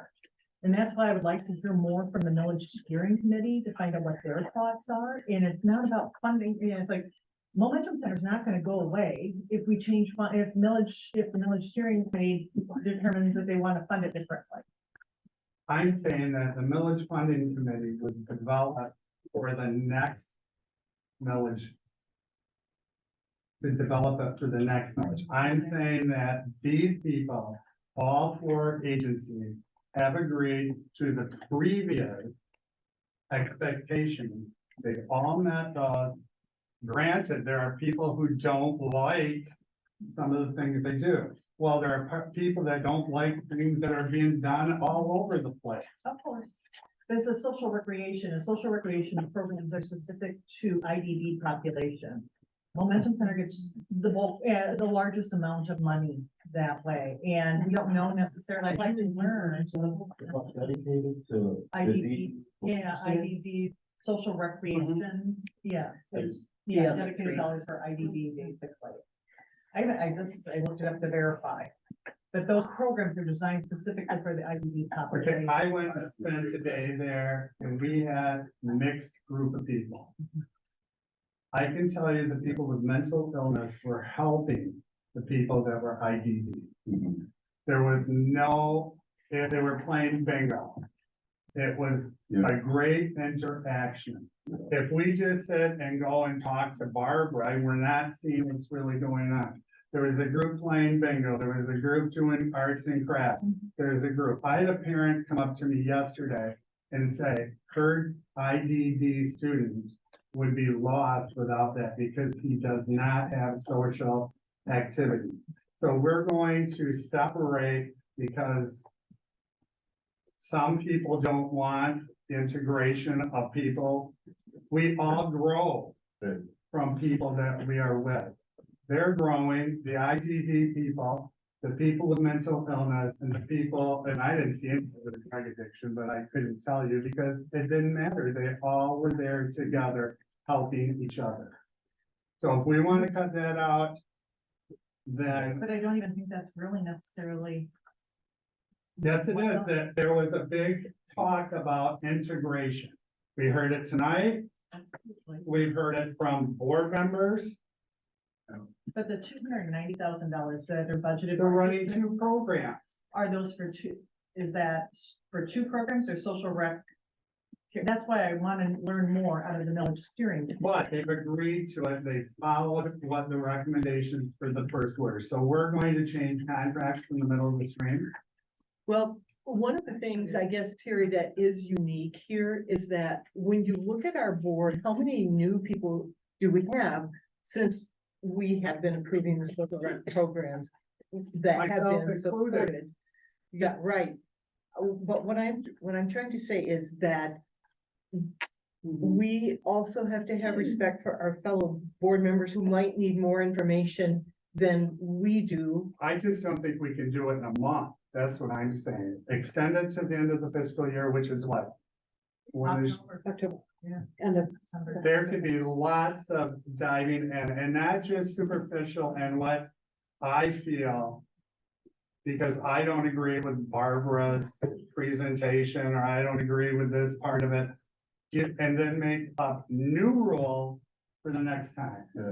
So, as the designated board member of this committee, I don't think, I think we'll meet on Wednesday. We will assess that data. I do question whether we will be able to process it enough with everybody at the table to come to a decision that we can come back to this board with in January. Barring that not happening, I also agree with the fact that it is for all of the other three social rec programs to operate with a much higher budget. They can possibly absorb that a little bit better. However, we are providing operational funding for them. It's not fair to them to put them on short rations as well. In lieu of a 9-month extension, I would propose that we do a 6-month extension, because while a 3-month extension might get us, we all seem very invested in this process. And I feel very strongly that if that's the case, then the millage steering committee needs to tease it out as far as it needs to. I can tell you from my own experience that the amount of data that we've been like trying to gather and then process has been larger than perhaps might have been expected. And the questions that have come up from that have been, taking us in directions that we might not necessarily want to go. So rather than a 3, maybe not a 9, how about a 6? And that will give there should be no reason by the end of that period to not have come to a decision, if not come to one before. But at the very least, all 4 organizations have operational budget so that they don't have employees worrying about where they're gonna be come spring. That seems to be enough. It seems to be a reasonable middle road. Not even spring, it's worried about next month. And if we go month to month, that's not fair to anybody. Anybody who has a job does not want to go month to month. My thoughts are that I think there are people at this table. Dad is not gonna change their mind. Okay, it doesn't, that's. Actually, I heard some really Okay. good things out of Barbara. Please let me keep No, going. I just want you to know. Okay, I don't think that, there's an underlying theme that I keep hearing about this attempt to indoctrinate people's lives. Yes. That they're secretly turning them into socialists or communists or something. And it's like, come on, people. I just gotta say it, people, these are adults. They should be making their own decisions, okay? You can't, I don't know what we're trying to do here, but it is a best practice in mental health to provide psychosocial rehabilitation services to this population of people. It's a best practice. That means it's been proven, it's been studied, there's been double-blind studies behind it. So we can come in with our theory of what's going on, and it's not backed up by science.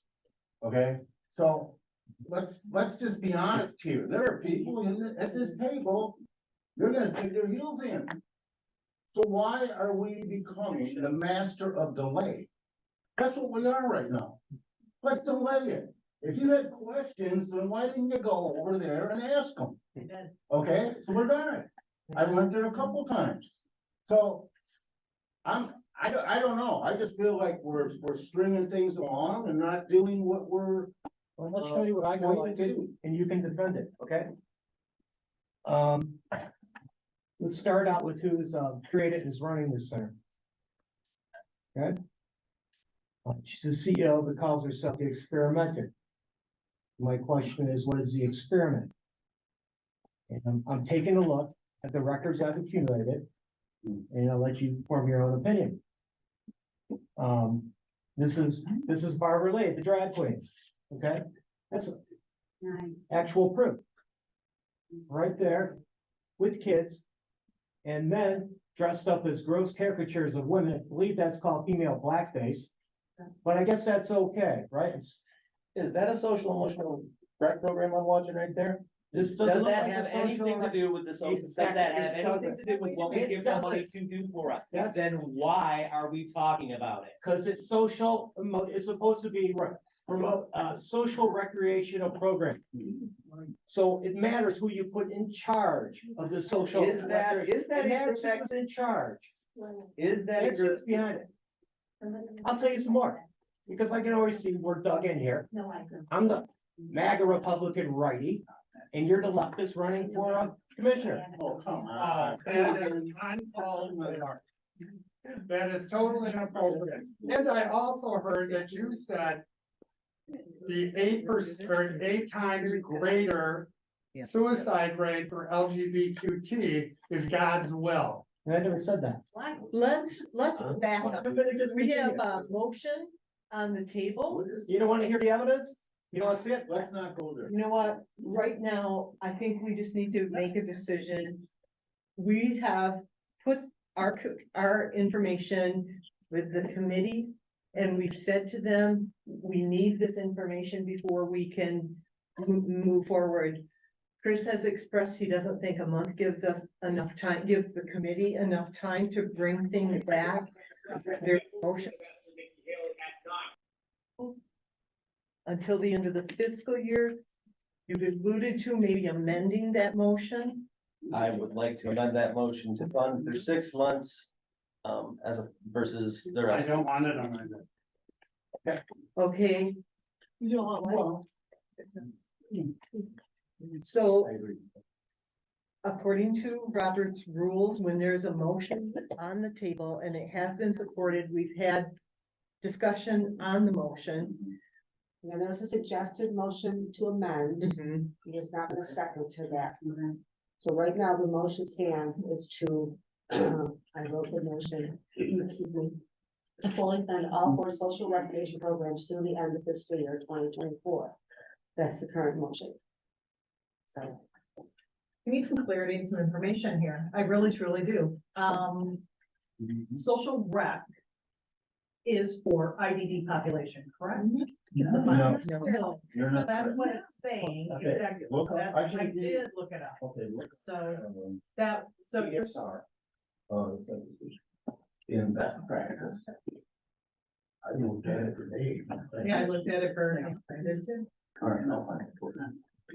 Are you asking if social recreational programs are only for IDD adults? No, the ones that were funded through the millage, was that for the IDD population? It was for persons with disabilities. It was not specific. Disabilities, so that could include mental health. Yep. And substance use disorder. Yes. Okay.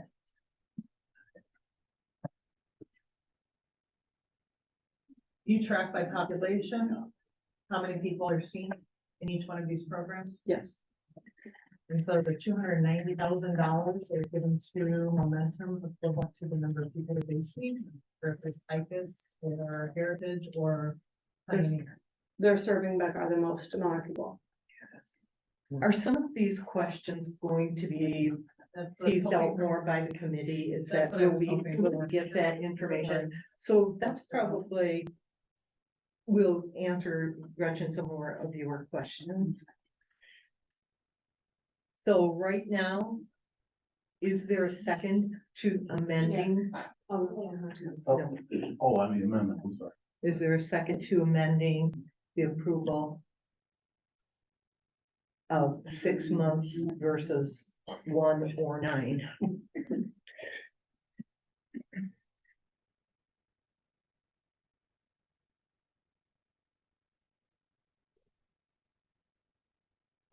Chris is what? Yes, Chris is amendment. There's no support. There's no second.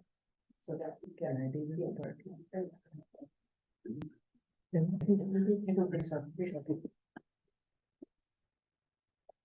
Okay, so the original motion that was made and seconded. We're gonna go to vote. Let me ask you a roll call. This is on Terry's.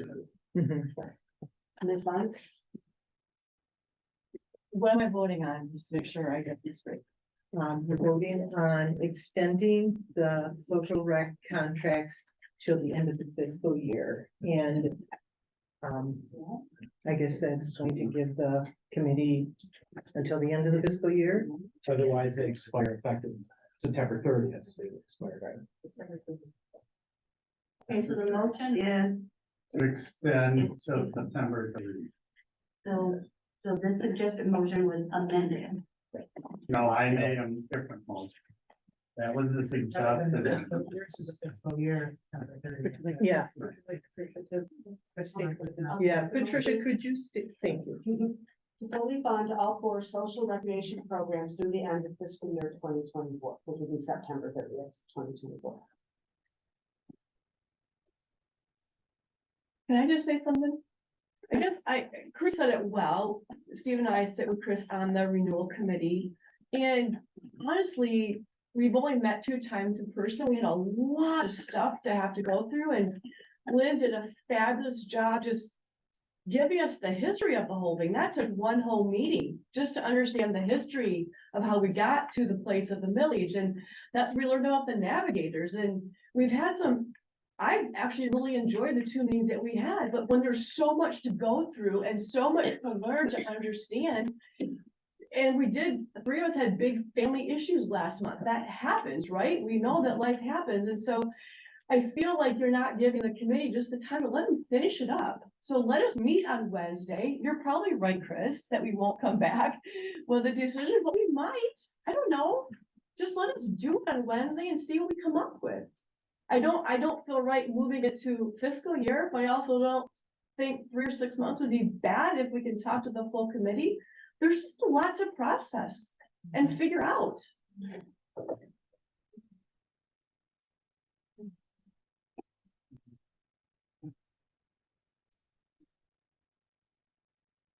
So what's the motion again? To fully fund all four social recreation programs through the end of fiscal year 2024. Which would be October. September 30th. Okay, September 30th. We ready? Okay, Donna Bunce. No. Ms. Cosby. No. Ms. Ebel. No. Mr. Goldberg. Yes. Mr. Clengen. Yes. Mr. Carnan. Yes. Mr. Rockman. No. Ms. Vanderswag. Yes. If a tie, motion fails. No, it's not. It is a tie. There's only 8 people there. Oh. Yeah, so the board has to decide to go. Yeah, I know. I think you can do that. So when it's a tie, Motion fails. the motion fails. Can I reintroduce my motion to fund for 6 months versus 9, or versus the end of the fiscal year? The board. So when you say 6 months, is that from the end of March or the end of June? No, because, Right now it ends December 30th, so we extend them in 3 months, so I'm just wondering. right, so 2 more fiscal So the end quarters. of March, or the end of Yeah. June, the end of June, okay.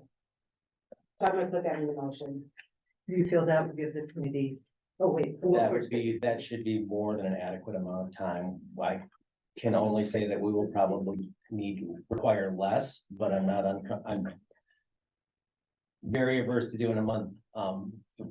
It took 3 months to get this far. And so I'm somewhat cautious about saying that we'd have anything in 3 months, but 3 to 6, we should be able to have something solid that we can recommend with all the information that everybody needs. And laid out in a manner that we can all internalize. So now we have a motion on the table that has been made and supported to extend for 6 months while the. I wanna read the motion. Okay. you. Bear with me for one moment.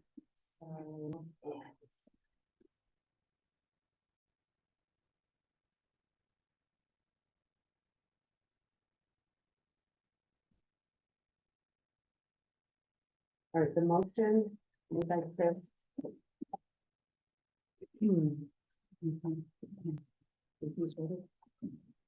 To extend the service agreements with Extended Grace Momentum Center, Heritage Home, Indian Trails Camp, Bikers Life Enrichment, and Pioneer Reasons for Social Recreation Programming through June 30th, 2024. Hold on one second. It's been made and seconded. Is there any further discussion? I'm not real sure I can go 6 months on the phone. It's just more because fiscal planning for nonprofits goes on a quarterly basis. It's more, I mean, again, it's taking our partners' needs into effect as much as ours. So it's not, it wasn't an arbitrary thing. It was just next fiscal quarters. And yeah. Let's do roll call vote. Okay, Ms. Bunce? 6 months. Mhm.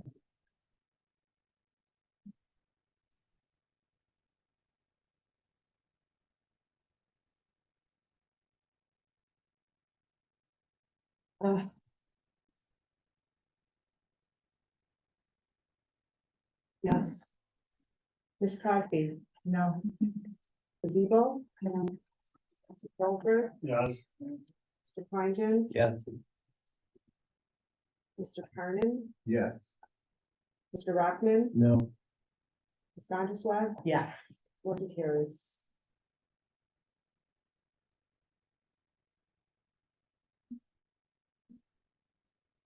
Then, we'll move to item 8, new business, and Bill, you're still here with us. He's going to talk us through service contract. Good evening, everybody. I'm here to request your support to move forward with the other contracts. First of all, I got one page for y'all. Thanks. We just want to go through.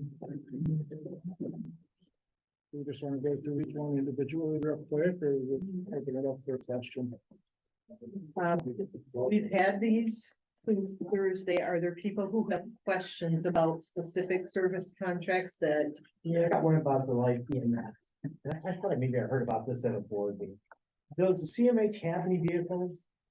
And so how are they being used? Yep, I sent you an email, did you get that? But I will answer your question. So we do have vehicles for staff to use when they're going out to the community and sometimes transporting clients and consumers. The life EMS would be in emergency situations where it would not be safe for a staff to transport that person. These are people who are in a psychiatric emergency. That's not to say that they might always be dangerous, but there are a lot of situations where it would be good to have a vehicle that had some equipment like a barrier so that there was protection of the driver. Okay. Are there any other questions on specific contracts? Jack, one about the home, Safe Home Michigan. Let's see, the funding source, it's Lakeshore Regional Entity Medicaid. And it says to assist community mental health with making eligibility determination for environmental modification in homes of these CMH consumers. So would they still have like an option for a second opinion, or do they have to go through this home safe home? They could get a second opinion. And that would be covered by Medicaid as well then? Yeah. Bill, is there anything that you feel you should bring to our attention? No, hopefully I did a good job on the front pages. Got through everything. Okay. These are not on the pretty straightforward ones. Okay.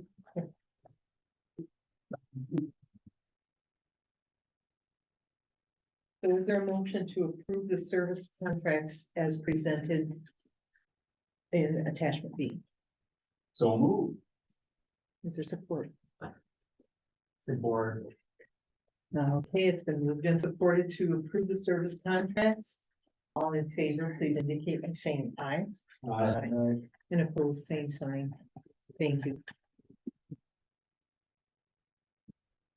Then, Amy, you're still with us too, thank you. Oh. We have.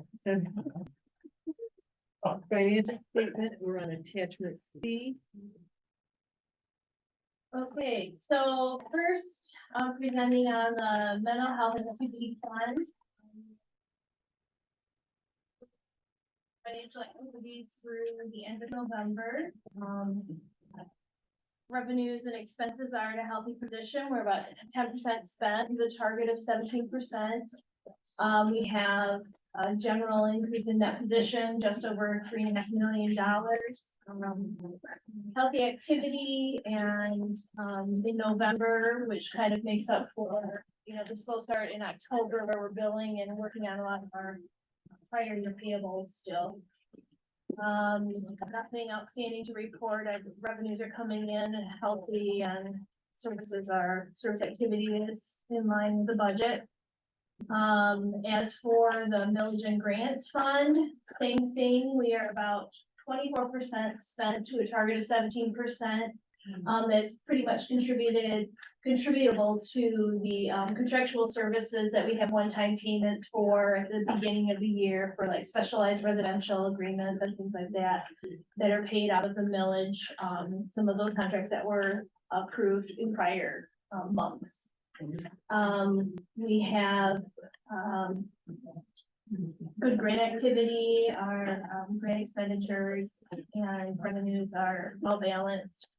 Total Medicaid revenues budget to actual through November 30th, we're a little behind, about 330,000, primarily due to our monthly payments. We're hitting the general ledger on December 2nd, so they weren't recorded with the same statement. But in a good position, healthy activity. Included again some of the breakout detail of year-to-date expenses by primary program. These two charts, the bar chart and the circle graph, are kind of the same data, just presented differently for different picture of the financial activity within each of those programs and the expenses, kind of demonstrating the volume of activity.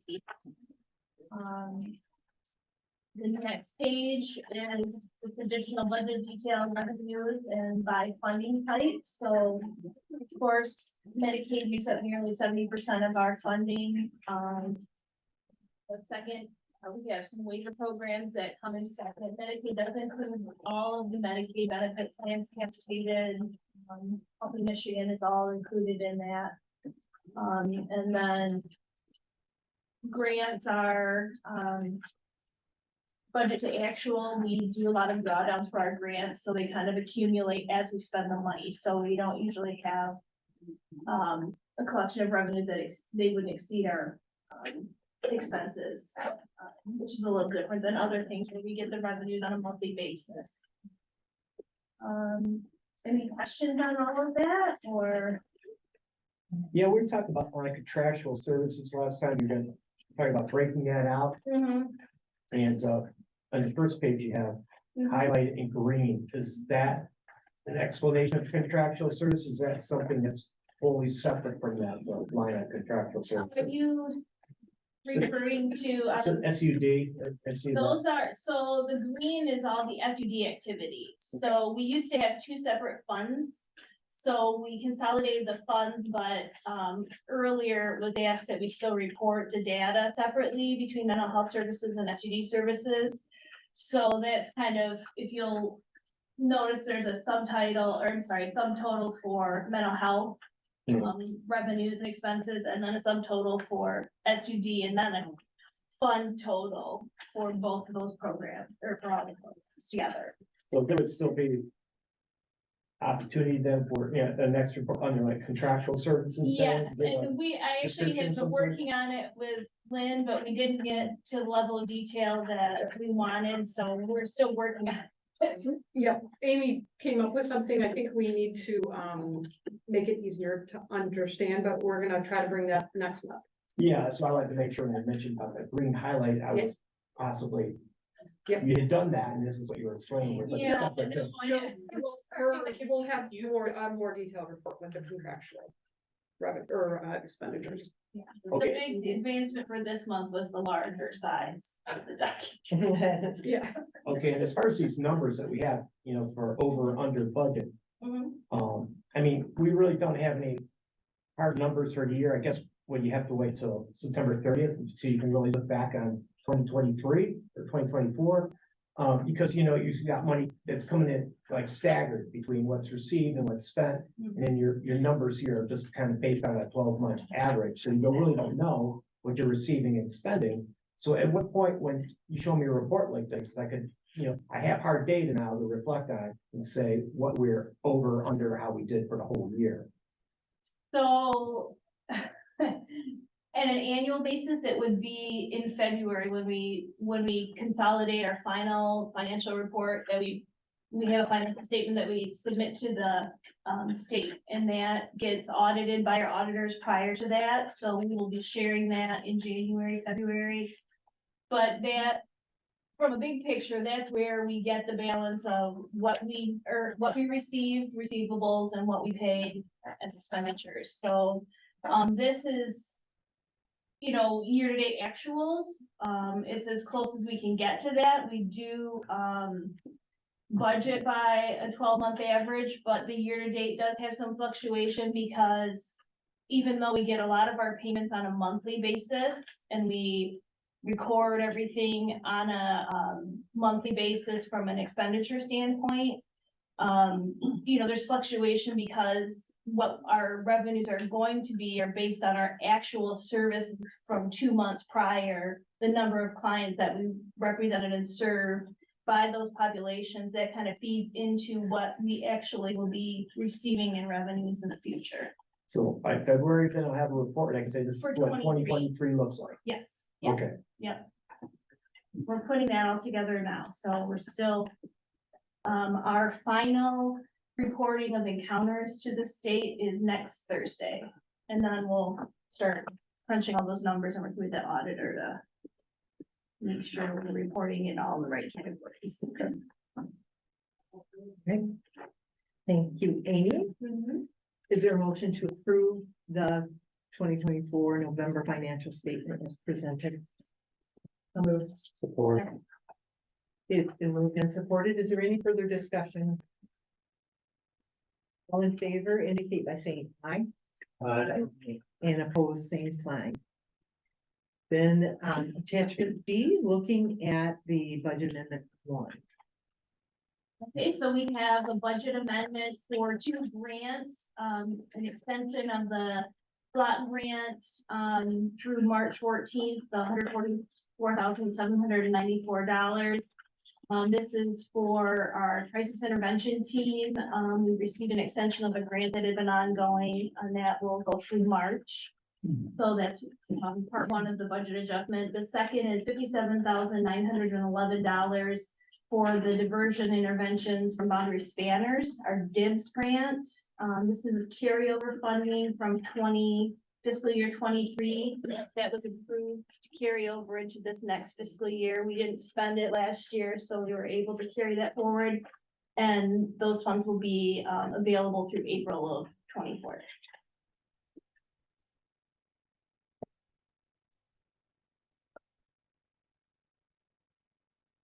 All right. Is there a motion to approve the budget amendment number 1 as presented? So moved. Or been moved and supported. Any further discussion or questions? All in favor, please indicate by saying aye. Aye. And opposed, same sign. Thank you. And then looking at the combined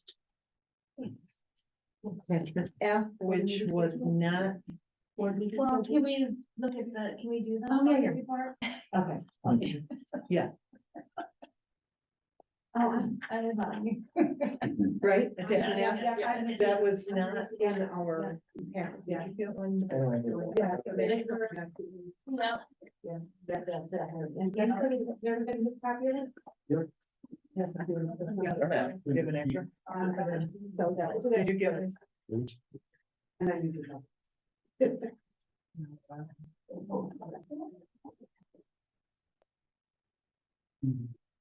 Yeah,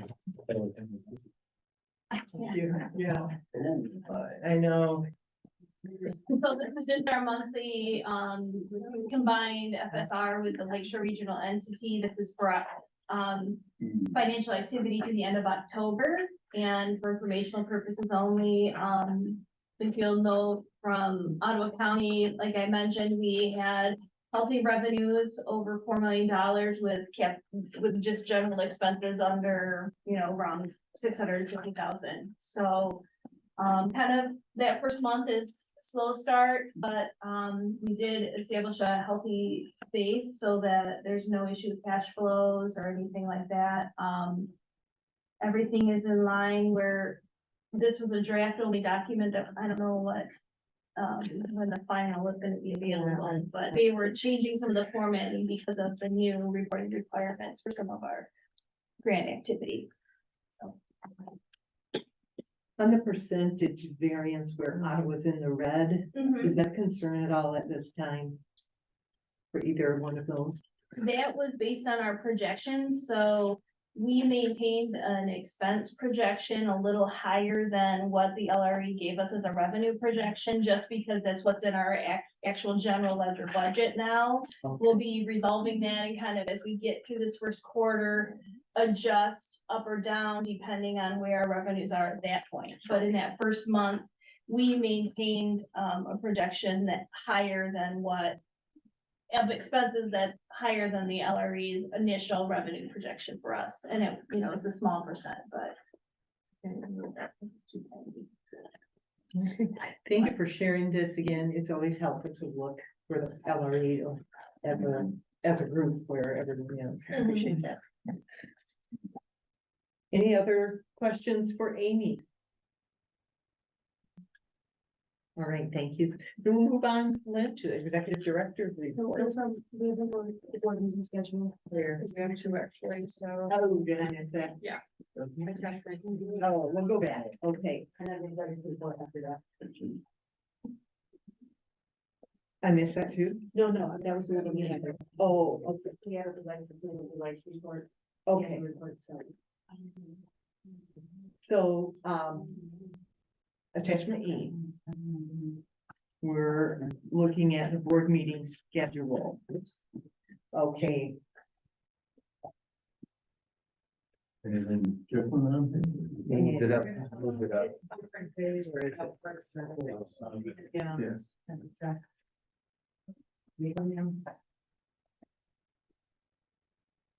And this was, what Kyle had asked. No, so this is just our regularly, we bring this to the board, prior to the calendar year start. So all we're doing is asking for the approval of the board meeting schedule Okay, as presented in E. This doesn't have anything to do with Kyle at the moment. okay, But we have to, this board through, I believe, both the contract and the mental health code has to approve the budget or the schedule for the board meeting schedule for the coming year prior to January 1st, because it has to be posted. Okay. Okay. Posted. so if we were to, per Kyle's request, consider a different day, how do we do that after we've already approved I'm this? not sure. Okay. If we're gonna do that, I would think it'd probably better to do it before we approve Well, we can amend it. As long as you're giving enough notice publicly, it should be okay, right? Because we need to do this before January 11th. So hearing this, the discussion, and all of you received the email from Kyle where he said Monday, Tuesday, Wednesday do not work for him. And these are all of the Mondays as we have scheduled regularly over the last few years. It seems like we would need quite a bit of discussion and all of our members present to be able to look at changing the date, given that we need to approve this prior to January 1. And there's a potential to amend it if we do decide to switch dates. Is there a motion to approve the meeting schedule as presented in attachment E? Support. The moved and supported. Is there any further discussion? Lucy? Yes, I always have to leave early because I work. We did move the time up. Did you notice that? Yes, I did, but I mean, I'm looking at the time right now. I know. And meetings have to go longer every single time we meet, it seems like. Really? I didn't even know that just kind of adding 30 minutes ahead would probably not. They'll probably have to leave early, not unless we do it in the morning or 11 or something, or a different day. Yeah, because Monday, Tuesday, and Wednesday do not work for me either, so if this is the time. So, kind of I would probably have to continue to leave early, and that's why I always leave early. Yes. And today was an exception because, I called in to, I called in sick, but I just called in. Somebody else take my time. So I literally have to leave by 4:15. Okay. So. I wonder if we can approve this knowing that we're, because of Kyle's schedule. we're Yeah, gonna look and at without everything. everyone here, it's hard to And it have really that could- discussion. Yeah, We're already talking about amending, it's coming back with everybody here talking about. Correct, rescheduling. right. Yeah. Yeah, well, Dates and times I was anyway. having a discussion. Right, right. I'm not saying they So- can't change the day or anything, but. We did, you weren't here, I think you had already left when we talked about the 2 o'clock time and decided to wait until this came out. So I think we'll stay with that, with the 2 o'clock time, and then know that we will have a bigger discussion when everyone is present. Okay, I'm okay with that. thank you, Lucy. Any other discussions? Oh, yeah. Okay, all in favor, please indicate by saying aye. And opposed, same sign. Thank you. That was recipient rates. Okay. And the recipient rights, information that we moved forward to our board needs to be officially approved by way of a, motion. Is there someone who would like to make that motion? Would you like me to read the motion? Sure. To approve the fiscal year 23 recipient rights annual report as recommended by the recipient rights recipient rights advisory committee. Support. Any further discussion? All in favor, say aye. Aye. And opposed, same sign. Now, when we do get to the bottom of the report. Right, I have a really long report. I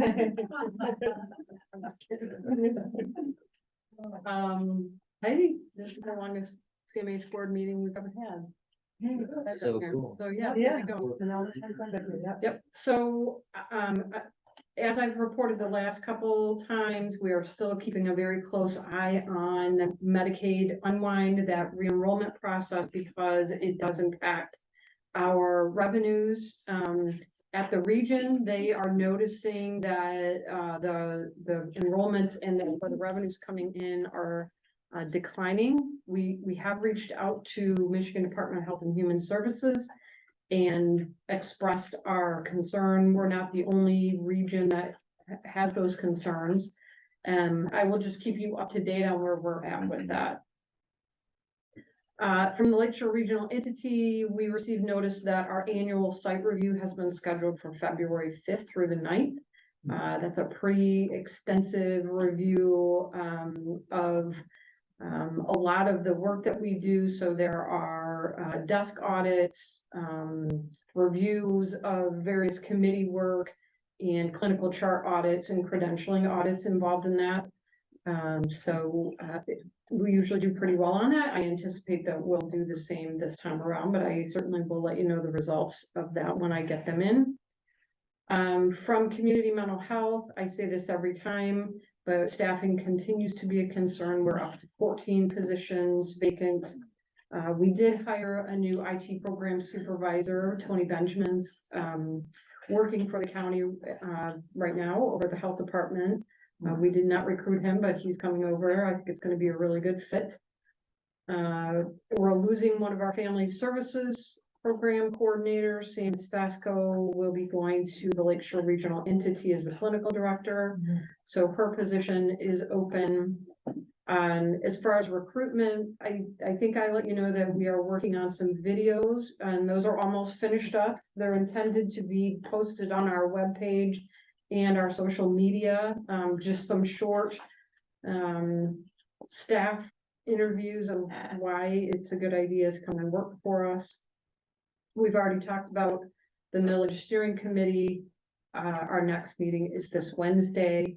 We will continue that work that we've started out, first with the social rec programs on doing what I hope to be a quality assessment and review so that we can come up with some recommendations for this full board. I did want, at our last board meeting, Gretchen, I think you had asked about any status on that change in schedule for OAC. And if we were being contacted at all. We have had some families reach out to us asking for some additional programming, and as they're coming in, we've been addressing those requests through person-centered planning. The school is aware that we could be a resource for some of these families, and they also know how to refer to us. If you're hearing from families that they're having issues, you can certainly point them in our direction and we will try to help them out. And that's all I'm going to go over today. Trying to get us out at least before 7 o'clock. And I did want to say finally, I hope everyone has a happy holiday. And drive safely in this weather. We had our staff get together on Friday, and I think it was probably one of the best attended parties we had. It was potluck and all of the food was eaten. So it never happens. Wow, So, yeah, it never happened that time. Great, thank you, Lynn. General information, comments and meetings attended. If you haven't yet done your self-assessment, board member self-assessment, make sure you get that in. Because we didn't have enough of them, we're looking at that in January instead of at this meeting. So please get that in. Patricia, is there a way you could like ask her to get or something when you send it out to us? Yep. Okay. Hard copies if you will. Yeah, she sent it out. It was supposed to be in November 22nd, 27, I think, or something like that. You should have mine answered by email. If you answered it by email, she has it. She has it. Yeah, okay, okay. Very good. I have one other thing in this category. I would just like to make you all aware that Jason Monroe has resigned. He sent an email last night and it was a very positive. He enjoyed his work on the board. It's just other commitments have gotten in his way. So if you get a chance and you want to shoot him a thank you email for the work that he did, you're certainly welcome to do that. Does anyone have anything else? That is a primary consumer position. So I will work with the county to get that posted. Great. Thank you, Lynn. Okay, then we will move into our last opportunity for public comment. Let's start with, is there anyone in the room who would like to comment? I'll be short. Barbara Lee Van Horsen from the Momentum Center in the city of Grand Haven. I want to thank the board for extending the funding and providing enough time to do ample research. I welcome that research. I welcome those questions. There were too many accusations levied against the center and against me personally tonight for me to be able to address those in 3 minutes. But I also want to address those. I urge and encourage people to contact me, Barbara@momentumcentergh.org. I want to answer those questions. I want to have those conversations. And I'll close by just saying that clearly there are many needs in our community and a need for us all to work creatively and collaboratively with each other in order to meet more of those needs. Depriving people of services and denying them the gift of caring community serves no one and can do immeasurable harm. Thank you. Is there anyone else in the room who has a comment? Rosalie Austin Holland. I just wondered if Lynn's information about the Ottawa County School Network would be, her presentation will be in the meetings or in the packet or. We could probably watch it again, but. Yep, I'll see what I can do in the minutes. Thank you. Thank you. Anything else from anyone here? Anyone on the line who would like to make a comment? Anyone educating, they care to, in the second season, somebody on me.